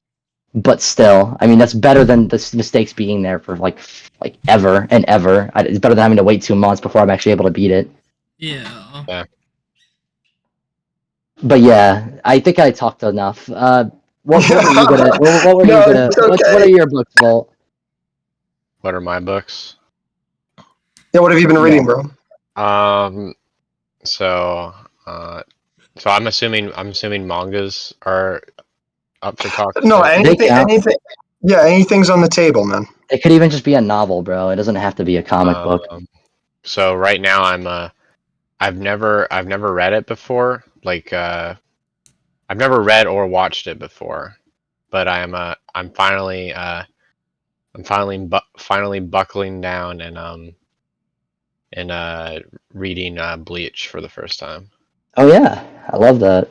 So for anyone who doesn't know what Bleach is, Bleach is basically it follows the main character Ichigo, and ever since he's like lives in his like small town and he's able to see ghosts and spirits, like anything ephemeral, and he's like the only person like in the town that can see that type of stuff. And one day, I'm trying to remember what they're called. Do you remember what they're called? Hollows, No, not hollows. The thing Reapers, that the girl is. a Soul Reaper. Yeah, they give her a different name at the beginning of the manga. Oh, I her don't name? Her name's Rukia. Rukia, but they say like her Shinigami. That's what it is. Shinigami. Okay, it depends on what Yeah, translation you mean. You read that in. yeah. I think I'm reading Shinigami the is basically a Soul Reaper. yeah. I think I'm reading the Viz one. I think I am. Okay. I don't remember, but so I'm reading that. So basically, the manga is from what I understand, the manga is basically Ichigo becomes a Shinigami or a Soul Reaper or whatever, and there's gonna be several like arcs upcoming where he kind of like deals with like Soul Reaper society and like how to deal with the Hollows and stuff like that. I'm not too deep into it yet, so I'm not 100% sure where it's gonna go, but I've heard pretty good things about it. Um, and the main character reminds me a lot of. Have you ever read Yu Yu Hakusho before? Yes, I have. Actually, I have the entire like volume collection that was written by the same guy as Hunter x Hunter, Yeah. Togashi. I think Ichigo reminds me a lot of like Urameshi. Yusuke. Yeah, Yusuke Urameshi. Like They both punk kind of like. yeah, they both kind of have like a very strong attitude. Like one of the first chapters, the main Rukia is trying to like tell him that his duty as a Soul Reaper is like basically to kill every Hollow, and that's like his duty, and he has to treat every Hollow the same. And he basically says, "I'm not going to listen to you. I'm going to do what I want to do." And Yeah. that just reminded me of like Yusuke. Koenma and Yusuke. Yeah, Yusuke is very he follows his principles through like a lot of the Yu Yu Hakusho manga, and he kind of doesn't compromise like on his beliefs most of the time. I think there are a few exceptions in that manga, but he basically holds the same beliefs throughout the most of it. That's tight, man. Yeah, it's awesome. I'm reading that. As far as like I guess like comics go, I'm reading I read a bunch of the old Venom Lethal Protector stuff. So I've read there's like a series of like Venom comics. They're all like named something different, but I think they're all part of like the same like run or like production order. It's like Venom Lethal Protector, then it goes to like part of the series is also like the Funeral Pyre. That's the one with like Punisher. There's the Separation Anxiety. There's the comic book arc with like Carnage, which I think was based on. That's what the Absolute Carnage game is based on. I think that one was just called Absolute Carnage. Was it called Absolute Carnage? I thought it was called. Yeah, the game Absolute Carnage is based off the comic storyline Absolute Carnage. Oh, okay. And then or was it Maximum Carnage? I think that's what you mean. It was Absolute Carnage. Yeah, Absolute Carnage is that way later one, like more recent. Yeah, that's the one. Who wrote that? Was it like Donny Cates? Donny Cates did Absolute Carnage. I didn't know there was a game about it. I knew there's a Maximum Carnage game. Yeah, that Maximum Carnage is the one I'm thinking of. Because that one's like on the Genesis and SNES. Yeah, that's Maximum. Donny Cates didn't write Maximum though, because that's like a Spider-Man story. Yeah, and it's like a bunch of other hands in that one too. I think he helped write the Absolute Carnage one, I think. I'm not entirely sure, but okay, so I've been reading a bunch of those, and I was really surprised. I was really surprised because Venom is like really well characterized in those comics. I really like Venom in the early/late 90s. He's really fun. It's interesting too because there's one character arc where he's like trying to rescue his ex-wife from Sin Eater, or at least like one of the Sin Eaters. And Betty basically gives her the symbiote so she won't like die from her wounds, basically. And it's kind of interesting, like seeing like how the symbiote kind of reacts with her and how she's like super like I guess like scared or like very like off put by the symbiote, but like Eddie himself has like a really strong control over it. So like when he tells the symbiote to come back, like the symbiote like listens almost immediately, which is kind of interesting. And there's some good characterization with Eddie specifically because even though he has like a lot of like personal issues where he kind of blames other people for like the problems he gets into, but he also like holds a lot of responsibility for like just like random people he meets, like people on the streets, like innocent people. Yeah. Because that's a characterization that doesn't really exist as much anymore. Because I think I've read some of like the newer Venom comics. There's still some of that Lethal Protector stuff in it, but a lot of it's like more grand like symbiote lore type stuff, not really like the Lethal Protector stuff anymore. The Lethal Protector stuff is really fun. Yeah, I think it's because I think Venom is so like goofy at times in that one. Also, as a character, like Venom's one of the only characters in Marvel who doesn't have like a specific status quo. He's been like thrown around a lot. He's very versatile as a character. You can do a lot with him. That's why the Venom books are so fun and stand out a lot of the time. And yeah, they can be kind of bombastic and have like kind of shitty continuity, but that's also because they're like thrown around to a lot of people. It doesn't even feel like people like really care about the continuity that much in those. They don't, at least, because like because the thing about those like the Venom comics, or at least the ones that I've read, a lot of it's like they're so unafraid of like changing the status quo with him that he kind of resides in a similar realm as like someone like Deadpool, where Deadpool can just kind of be put in like any comic regardless of like context. It gets to an annoying degree sometimes. It can be. I think it depends. Because Marvel has been kind of relying on Venom as like an ancillary like comic that they've been pushing for like the last over a decade. I mean, they had like the Venom run, they have like the Extreme Venom verse, they have like they had that whole universe changing thing with like the Venom. What was it? What was that arc with Donny Cates? It was like the stuff with Null, like all that stuff. Was it the first run? The first arc? Well, it was that event. It was the King in Black. Yeah, King in Black like affected like the whole universe. Yeah, but his Donny Cates' Venom was just like everything. his Venom touched everything. Like touched Thor, it touched the Avengers. Everybody was like dealing with the Venom stuff, and that's how I was like, wow, Venom's the centerpiece of the Marvel universe. I never thought I'd say that in my life, and it worked too.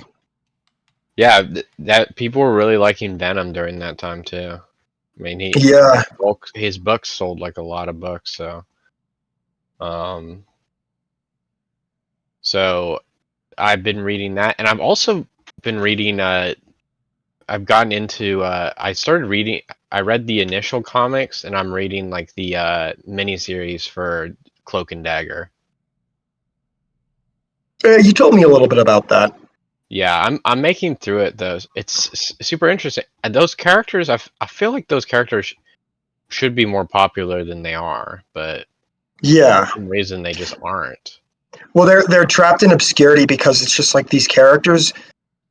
Nobody wants to like feature them on anything. The last time they were in on anything blew my mind. This was the funniest thing. They were in all new Ultimates. Oh, really? Right? Yeah, they were. That was the last time they got to be a big part of something, and they were pretty much just the new Avengers. And it really worked well because it was Miles's relationship with them. Like Miles had a relationship with both Tandy and Tyrone.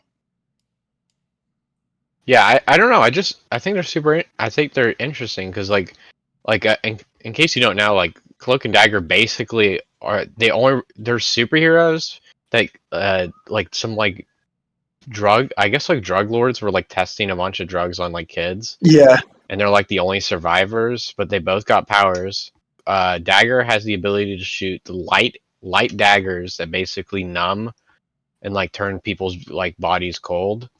And Cloak has the ability to teleport anywhere and can like basically absorb any attack through its cloak. Yeah. So and they're super interesting. Like they deal with like mature topics of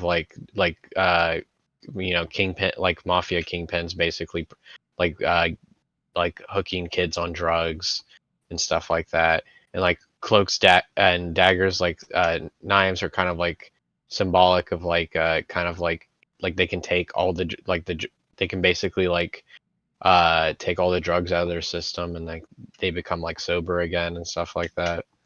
Like there's a lot of like pretty interesting stuff. They originally started out in Spider-Man, but I think they kind of separated from Spider-Man. That's because they're no longer like street. You never know what they're doing. Like they don't really like participate in anything anymore. You don't really see them. It's kind of like the Moon Girl problem. It's just like they keep telling us she's important, but she doesn't get to be important. Yeah. Well, I just feel. I mean, Cloak and Dagger could work in the same way as like something like Daredevil, right? It could. Because like the show. It's a shame the show is kind of boring. It's really slow. Because Cloak and Dagger, I don't know. I think Cloak and Dagger has at least some room to grow, and they got a good like brother and sister dynamic too, which is good. Yeah. It's a really solid time. Plus, for like characters like that to like reappear too. I could see it. Dagger, yeah, man. Dagger is a total babe. Let's go. Nice one. Also, Alex, you know something? What's up? Moon Girl's the smartest character in the Marvel Universe. Shut the fuck up. That is actually that is canonical. Yeah, she is. That's blasphemous. It was canonical when she was originally revealed. She was smarter than Reed Richards and Iron Man. Yeah, and then they took it back and they were like, never mind. They were like, never mind. We're taking it back. They were like, no more. Yeah, we're done with that. Yeah, Cloak and Dagger hasn't had a comic since like 2018. Yeah, and they didn't get to appear. They've been out of circulation for a really long time. It would be a really good time for them to come back. Even though right now the Avengers offices is fucking winning with like Avengers, Thor, Immortal Thor, Incredible Hulk, Captain America, Invincible Iron Man, and I would say Avengers Inc. as well. Well, why not put like Cloak and Dagger like in put them in the I think there should be like a new Heroes, Warriors book. like a Heroes for Hire type thing. I think they should do that, right? But put them on like actually that'd be kind of a cool idea, Bolt. Put them on the Heroes for Hire because Luke and Iron Fist don't hang out anymore. Because you can make them the new Heroes for Hire. Because the status quo for Cloak and Dagger is they're basically runaway children, so they don't really have like half a home. So I feel like it would be a good idea to put them with like a team where they can like bounce off of people and like actually like have like stories based on like their characters. Yeah. And like there's still a lot of stuff to explore with their characters and stuff. I don't understand why there's like nothing on them. Yeah, you don't get anything with them anymore. They have some X-Men stuff, and then they're either related to like X-Men or like Spider-Man. That's basically it. That's the only time they ever show up.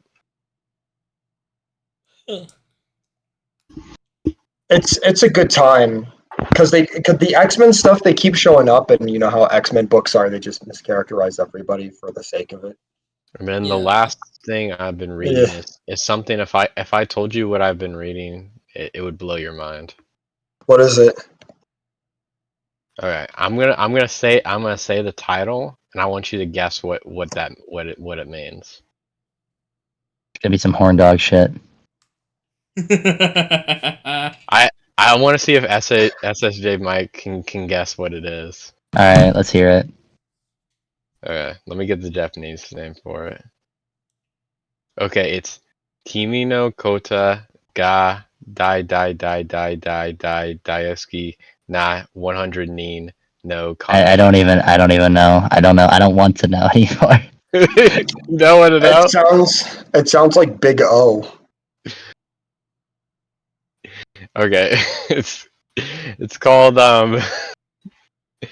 it's called The 100 Girlfriends Who Really Love You. I hate that title so much. No, it's actually like legitimately like actually like really good. Like legitimately. I'm sorry. You can talk about it. I just that name just like hello Peak. Okay. So basically so the manga is running in Weekly Young Jump, and it's basically the way it's set up. It's basically like a shonen like manga, like battle manga, but it's like in the harem genre. I hate that shit so much. So basically, what happens is the main character, basically for around like 16 to 17 years, I forget how long it is, but like for basically his entire life, he's had absolutely zero riz. Like every girl he's asked out like denies him. So he's been asking like women out ever since he was like a little kid. So he just look at a manga with that title, it makes sense. He completely fails like every single time. The manga starts out with like his 100th rejection. Okay.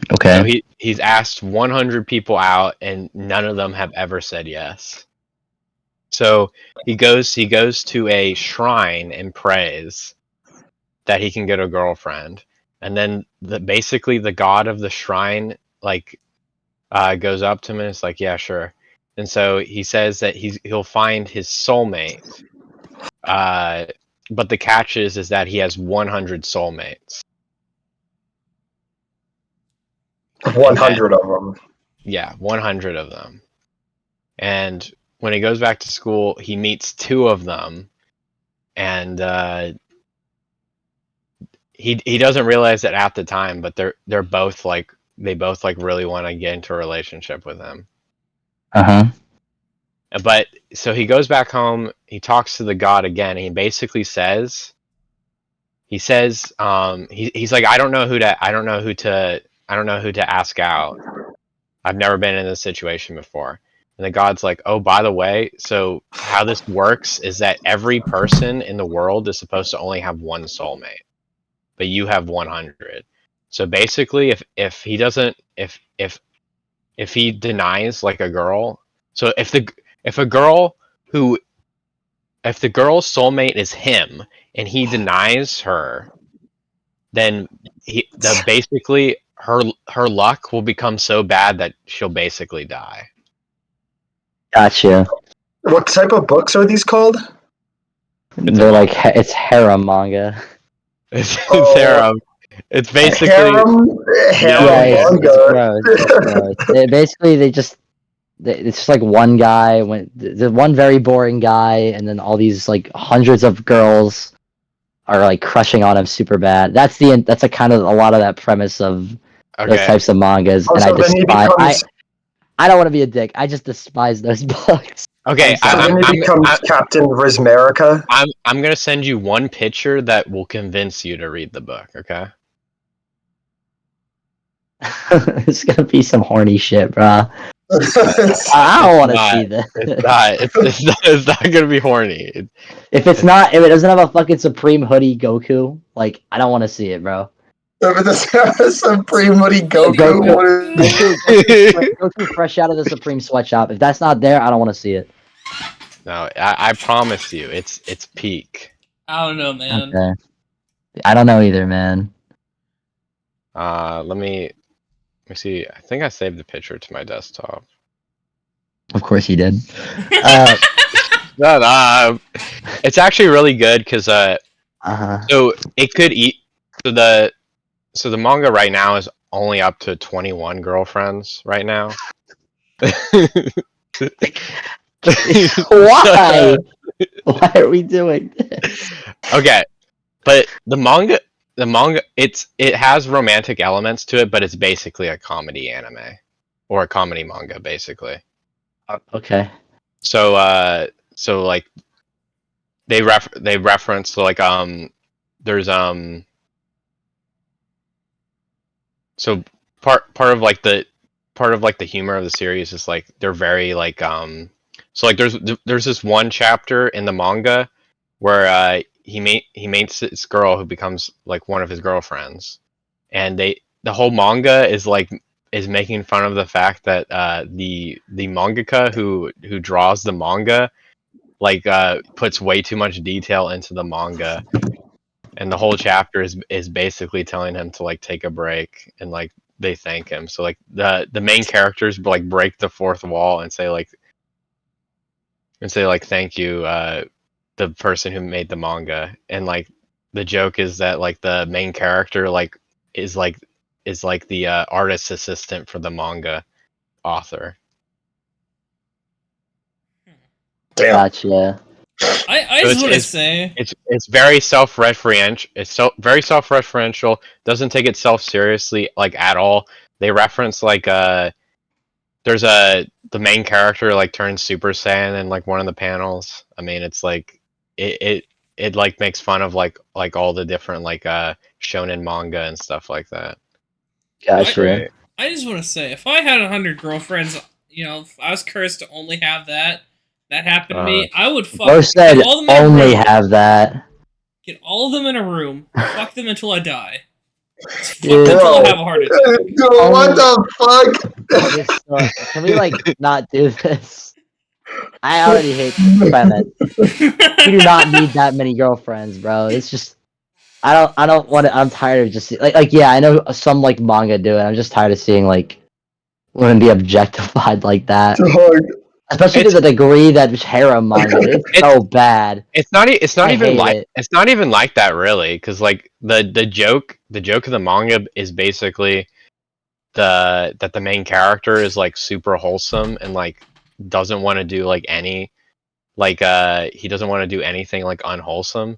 Like a lot of the chapters kind of revolve around like the different like girls trying to like if they so like for example, like if they want like there's this one chapter where they basically they set up like a sumo tournament, where if they knock him out of the sumo ring, then they can like get a kiss from him. So like they make a joke from like each of like the girlfriends try to like knock him out of the ring, but they like all fail miserably in like comedic ways. Dog. Oh my god.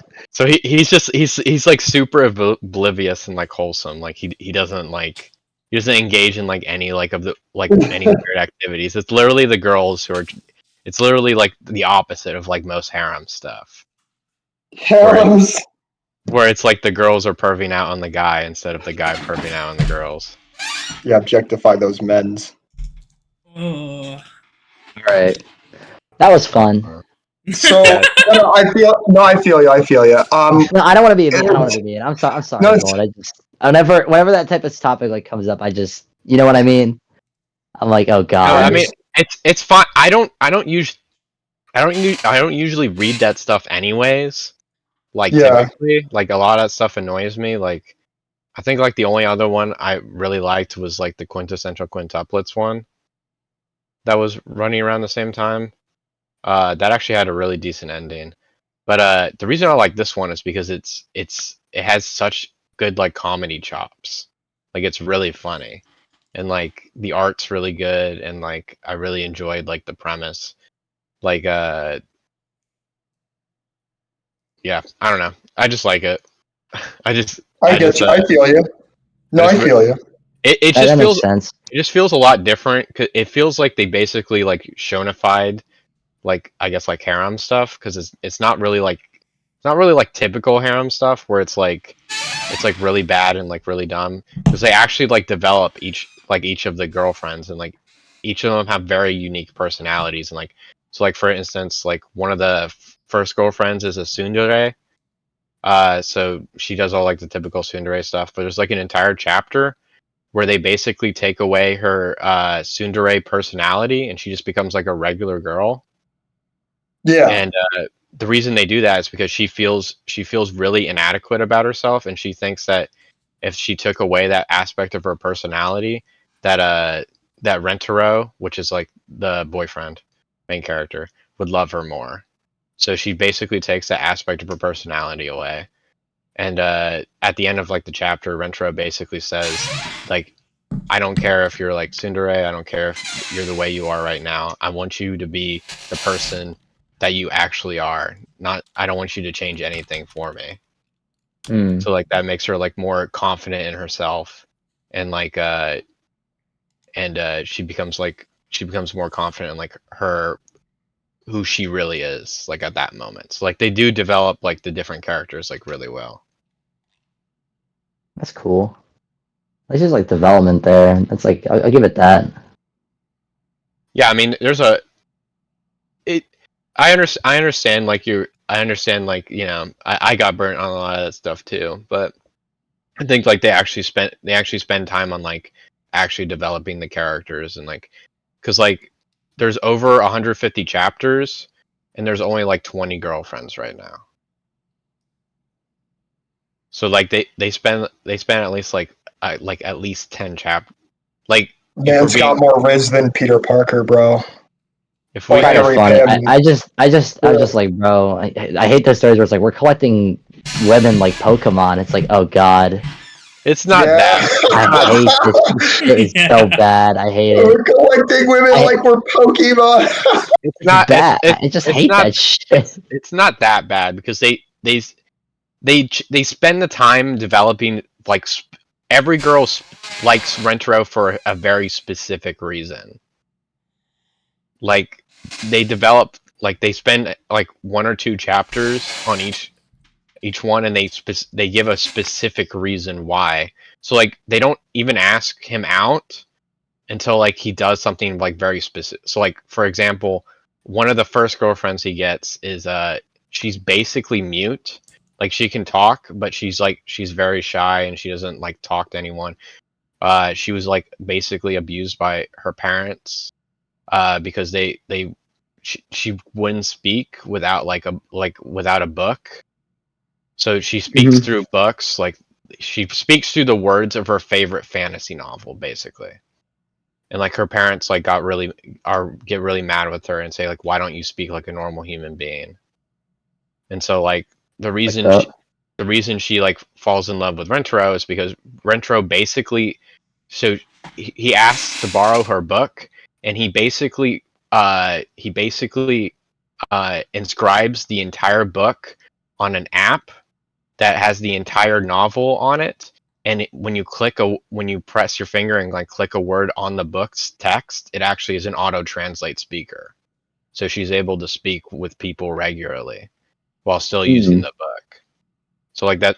So he basically said, I don't care if you like ever talk to me. I just want you to be comfortable with like who you are. And like he did that. Yeah. And that's like a specific reason why she likes him. Like it's not just like, oh, he's the guy, like I like him. He's like him. he did something very specific to her. That's a very specific reason why she likes him. Which I think the manga does pretty well. Generally. Yeah. Yeah. It's good that happens. It's a nice touch on some romance, even though it's called harem stuff. But you know, move on to the next topic or whatever. Yeah, I'm sorry, Bill. I just no, I mean, it's okay. Not much to talk like, about. I mean, you haven't read it, so it's not. Yeah, I know. No, but it's I might nice at some point. I don't know. Nice I gotta that you like shared. with some shit. Yeah, it's nice that you shared. It's greatly appreciated, man. Yeah, man. I always enjoy you talking about stuff. Pleasure to have on. The other thing that's been coming out is that we have Ultimate Universe issue 1 previews coming out, and it looks like Hickman's doing a pretty big job with Thor at the moment. Apparently, in this universe, Earth 6160, Thor has been a prisoner of Asgard, and Lady Sif was like the warden of the prison. Mm-hmm. Right? Again, some really interesting stuff. It seems like somebody pointed it out. They had said that this is the reboot that Hickman wanted to do with the Marvel Universe after Secret Wars, and it's just like, I don't think that's the case. Speaking of which, Secret Wars is one of the things that I think a lot of people forget. 2015 Secret Wars is more of an Avengers story, even though that a lot of people are like, well, it's a Fantastic Four story. It's a little bit more of the Avengers story because the Avengers are the vehicle that gets us to Secret Wars and moves us around Secret Wars. Yeah. Like man. Like a lot more Avengers are active. Real quick, Bolt. Right before I do want to talk about this with you and everybody else here. Do you think there's a few places that are saying that we've already been having problems with the Fantastic Four movie? Like there's already backlash, despite us knowing who the writer and the director is. Do you think that's kind of like we're getting to a point in the MCU fandom that it's kind of like everything is kind of like performative hate instead of actual like genuine? What you mean, like you mean like people on YouTube or like people on Twitter or something? Like people putting on like a facade that they don't like it, but they actually don't know anything about it. Yeah. I think it's a mix. I think it's a mix of two different groups of people. So obviously we have like people who are genuinely like fatigued with the MCU, right? So we have people like who are just like, yeah, I don't really want to watch the MCU anymore. Those are like normal people, right? So like, yeah, like for me, I haven't watched like barely any of like the MCU like content like on Disney Plus. I haven't really engaged with most of the movies after Endgame. I mean, I'll watch them like if I have the opportunity to. But I'm not like actively going because I've kind of just says like I've gotten my fill of the MCU. If something comes up that I'm like particularly interested in, I'll watch it. But then I think you have people who for whatever reason we have like different like people who've like we have people who are high tops fans films. We have people who just like hate Disney in general because like they're woke or whatever. And then you have people that just want to see like Hollywood like crash and burn and stuff like that. That's why we have like all these grifters like online who say the huge Marvel fans, and then like complain about like, oh yeah, this new movie didn't make like $20 billion in box office sales. That must mean it's like an absolute failure. And then they try to like paint like the entire like Disney's falling apart and Marvel's falling apart. And then you have people who are like, oh, I've read this one comic issue of the Fantastic Four, so I know everything about the Fantastic Four, and like that's why I feel bad for people who genuinely do, because lately it's been like, oh, everybody's a Fantastic Four fan until nobody is, and it's just like you tend to find out very quickly like why that is. There have been things that I was just like, as a fan, I don't expect you to know everything. I just expect you to have like a passion for it. You know what I mean? Basic knowledge, even. Yeah, basic knowledge. It's just like, like I don't mind the adaptation thing. Adaptation versus like reading a comic is one thing. I like reading comics because it's serialized stories. There's something always for me, right?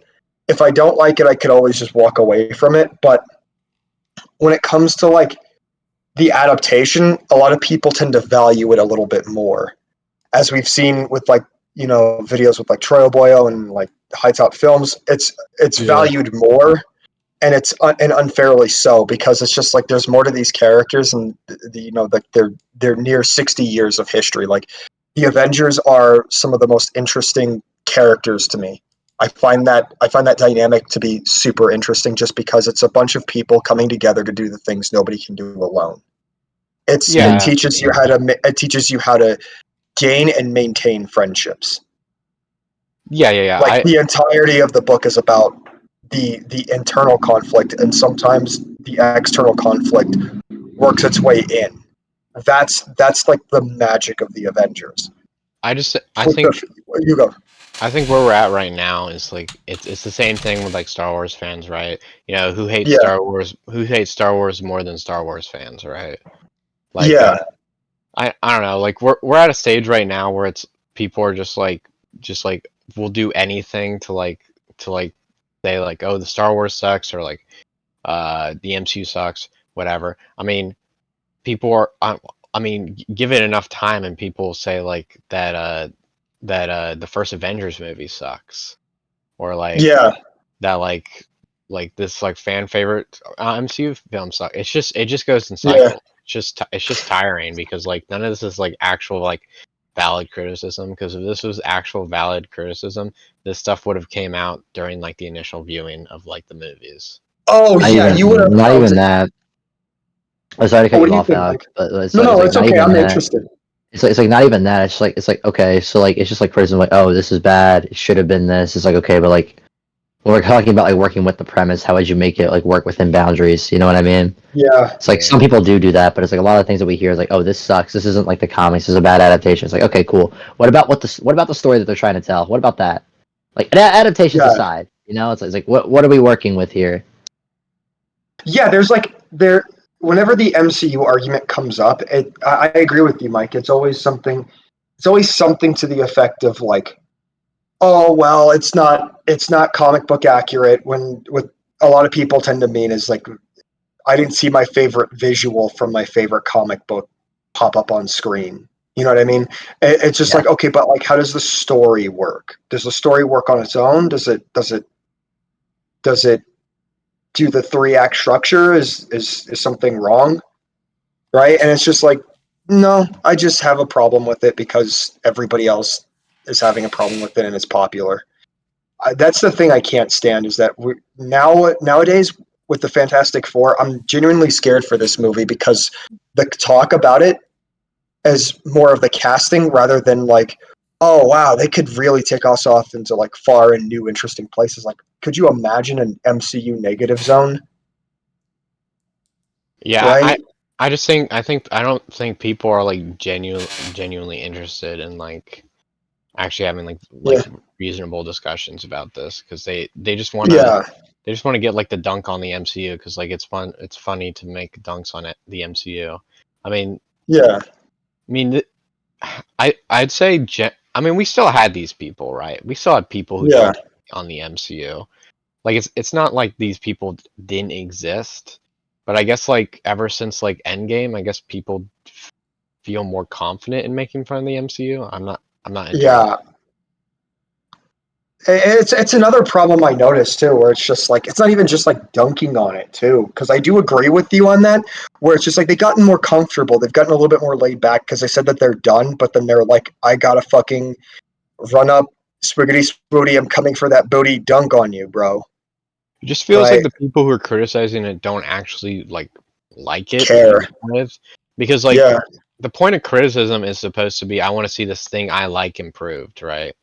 But yeah, who the people who are making these videos like saying like, oh, this movie sucks or this movie sucks or every MCU movie sucks. Like, do they actually care about the movies or like? Well, I think that they say that they care about the characters as a way of trying to like deflect. Because Vlad and I had a discussion about this. We were like, the MCU has had both a positive and negative effect on Marvel.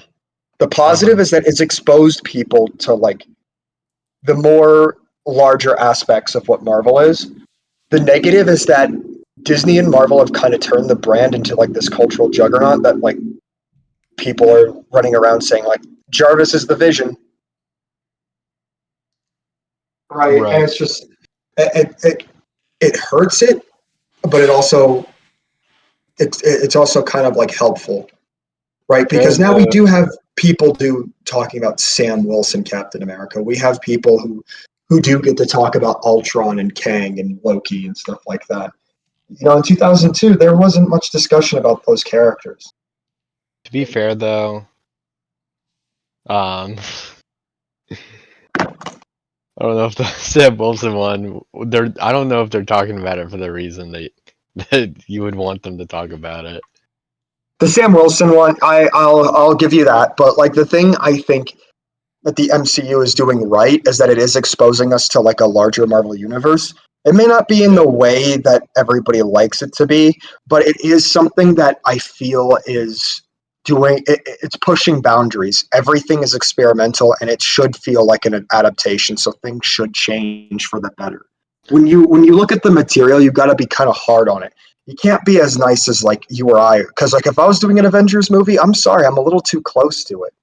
I'd probably fuck it up. You know? It's like people don't I'd understand like how to hard like see you make a adapting movies movie. are.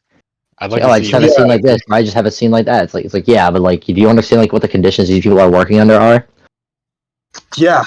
But I feel like in order to criticize a movie, it's like yeah, you can throw like opinions out there and whatnot. I'm not saying you can or can't do anything, but like I feel like Yeah. what's actually like kind of essential is like, hey, put a little bit of research into what actually happened with this movie and what could Yeah. actually have been done under the guidelines.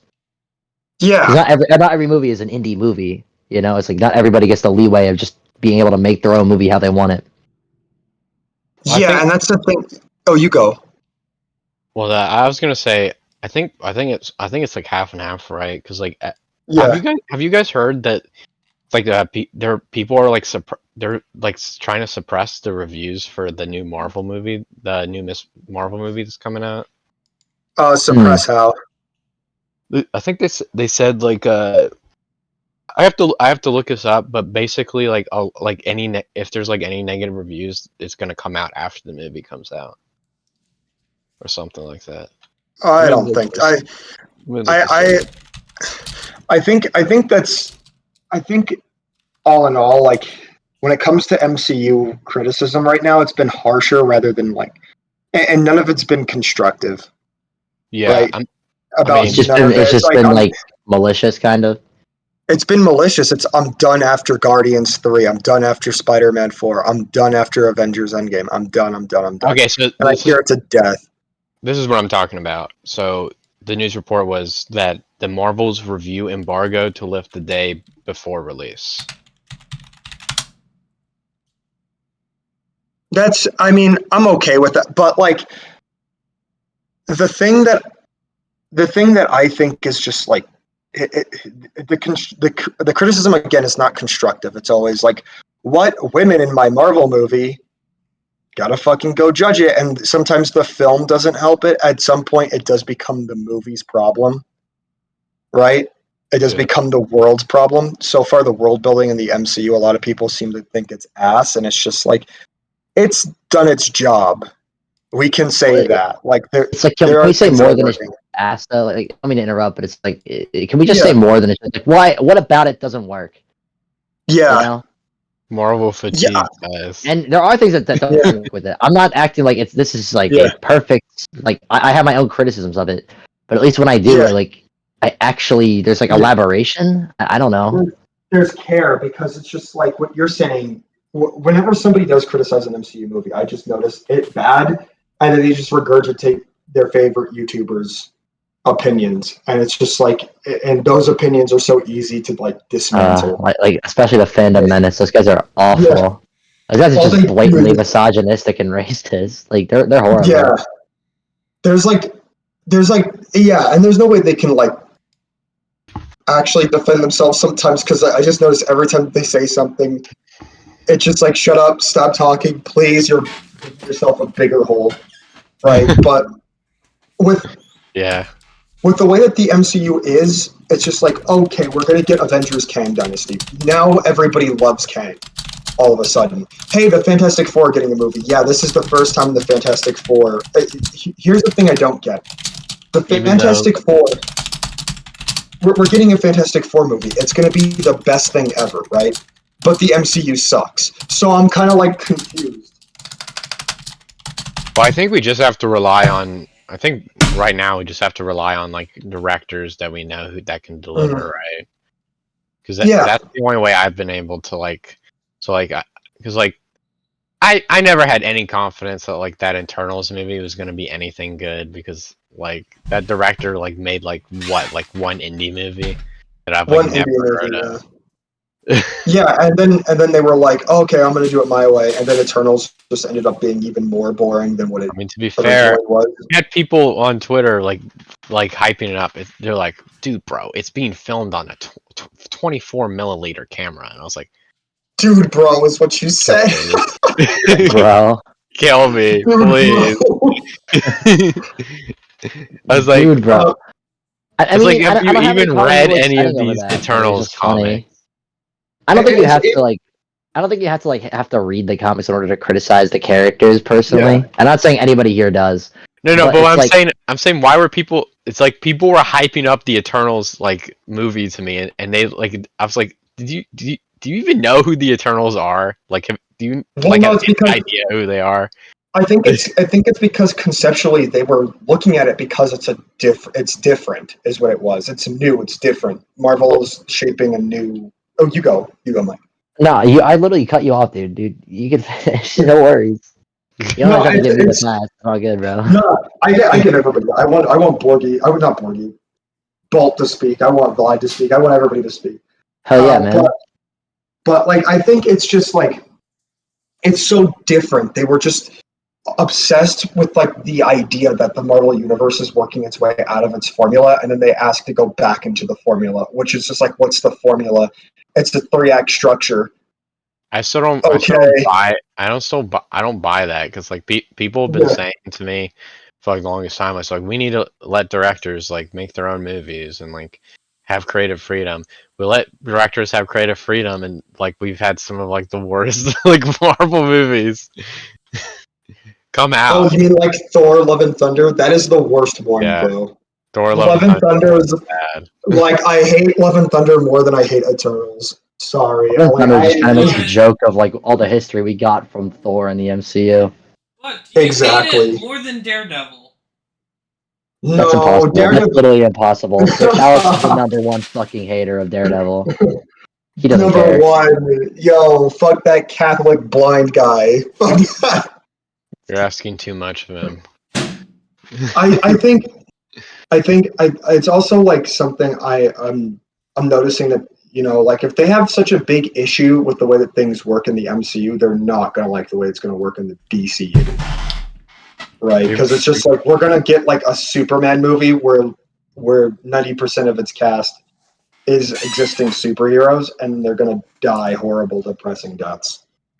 That DC universe, it looks like an absolute shit show, dude. So Especially bad. how it started with the fucking Flash and that travesty. Yeah. Oh my god. We're already in the end times, boys. There was that epic moment where the actress for Wonder Woman said she was gonna be in it, and then the literal CEO of DC was like, "No, you're not." That's And fucked she's like, up. "Yes, I am." She's like, "No, you're not." It's like, what are you talking about? It's like, what the heck is going on over at DC? Are they playing like musical chairs? Yeah, because it's been regime change after regime change after regime change, bro. It's just like, oh well, The Rock was gonna do it, and then The Rock kind of fucked it up. Was it even The Rock though? That was just the people who made the movie. Like he was in it. But... So get this, The Rock, right? He got Henry Cavill on set in a Superman costume. Didn't get him a contract or anything, and then just put him in the movie after they filmed everything with them, and then it was really weird. So The Rock just tried to like get Cavill back as Superman, but did nothing about it. Oh my god. Right. So basically, it was just kind of disappointment how he just kind of showed up. It's like, yeah, that's it. That's never gonna pay off. Never ever. It's just never ever. Have fun seeing him for the last time. Yeah, and that was The Rock doing this really weird shit of him just being like, I could take fucking Superman, and it's just like, why are you like this? Well, I just find it funny. It's like, oh, the hierarchy of power is changing the DC universe. Like, yeah, have fun setting up for a reboot.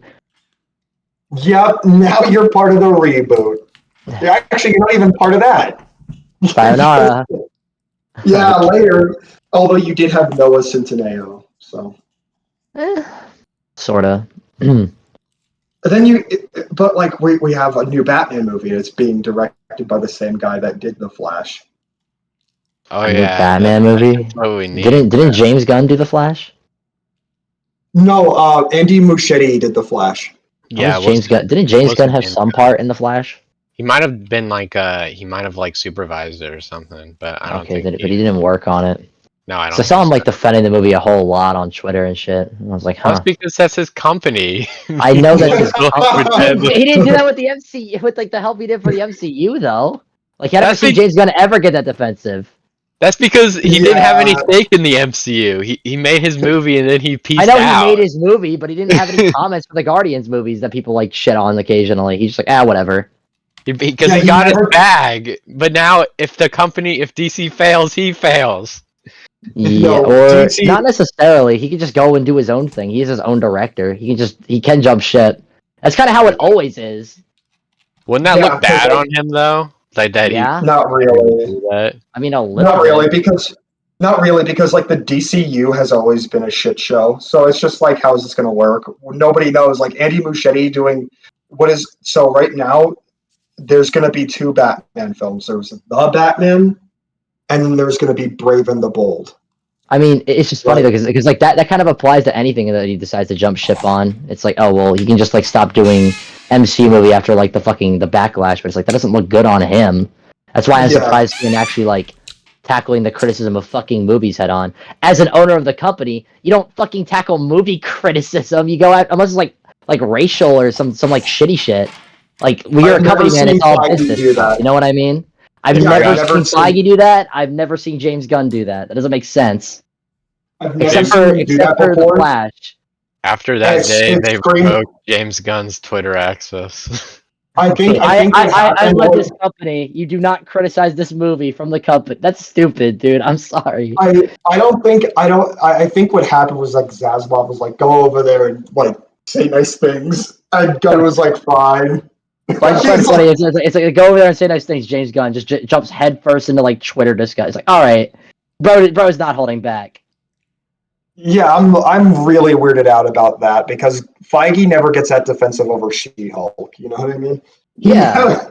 Feige doesn't get defensive at all. He doesn't care. He's just like, whatever. I'm making money. Yeah, and then there's also the other aspect of it too, where it's just like this Superman movie has Guy Gardner, Metamorpho, Hawkgirl, and Mr. Terrific. alongside Superman, and then a plot about a fictional Middle Eastern DC country called the Area. Why Guy Gardner? What the fuck? Yeah, dude, he's being played by Nathan Fillion. Okay, it's everyone's favorite jerk off in the fucking comics. I'm as much of a Guy Gardner defender as any other person, I guess. But like, why Guy Gardner would be the last Green Lantern I would ever adapt to like a live action setting. Wasn't the idea like when you first set him up, you like see his kind of a rivalry / not really a rivalry, but his chemistry with like Hal Jordan, how they go at each other occasionally, and how he's just a big asshole in the fucking Lantern Corps. That's just the whole point of his character, is that he's just a huge asshole that nobody likes, but then he like does something like somewhat heroic, and then people are like, oh, he's actually pretty good. There's some books where it's like you actually get like details on like his abusive fathers, and those are like the gems. Yeah, those are the gems in his storylines. But it's like I don't know. I don't think they're gonna touch that. Those are like some more recent books. They're probably gonna like touch they're probably just gonna touch his one of his couple of appearances where it's just like, oh, him and Hal fight, and and fucking Guy Gardner embarrasses himself for the 50th time. Dude, I think he's gonna die. He's gonna show up just to die. That'd be so lame. What, like, that would be like some Suicide Squad ass shit. Like when they did a Captain Boomerang, a character who they actually got us attached to, and they just killed him off in the lamest way possible. Yeah, and then we got like, this shit is so funny because when you stop and think about it, it's like the lady who played Dora from the Dora movie, Dora the Explorer movie, she's Hawk Girl, and it's just like, yeah, dead. Dora, just like that. She's like, dude, it's because Gunn also said, it's just like, don't expect any spin-offs with these characters. And I'm like, right on, so they're dead. Goodbye. I don't understand this. I guess it comes from my brain because I don't know. I don't understand the logic of like just killing off a character for like no reason. Like, I think the logic behind this one, Bolt, is really what's going on is that there's like a makeshift Justice League that shows up just to give the threat some sort of like oomph. What's going to happen is that the threat is going to kill this like shit Justice League. I know, but there's other ways to establish competency of the villains than just like killing people. Why? That's like a shorthand for everything. That's like. Well, I mean, like, you can kill a Green Lantern, you're pretty scary. I know, but why don't you just establish like that they kill some like, I don't know, I think you can like establish the competency of like a villain without like having to like just kill like people in a universe that has like the potential of like being something, right? Yeah. Like, you don't need to throw the baby out with the bathwater. Speaking of throwing the baby out with the bathwater, I gotta thank everybody for joining us. Yeah. Are we done? Yeah. Okay. We've had fun with you guys. I've had fun listening to you guys too. I think I had a really good time. Whenever we come back, excuse me, it's going to be a really good time. I can promise that. There's going to be some new comics coming out the week after next. So we'll have read a lot. Yeah, we will. We would have. Oh my god, we're going to have so much to talk about. We're going to have a boatload. Yeah, and until then, guys, thank you guys for joining us. Guys, have a good one. All right. Yeah, see you around, guys. Oh yeah, Alex.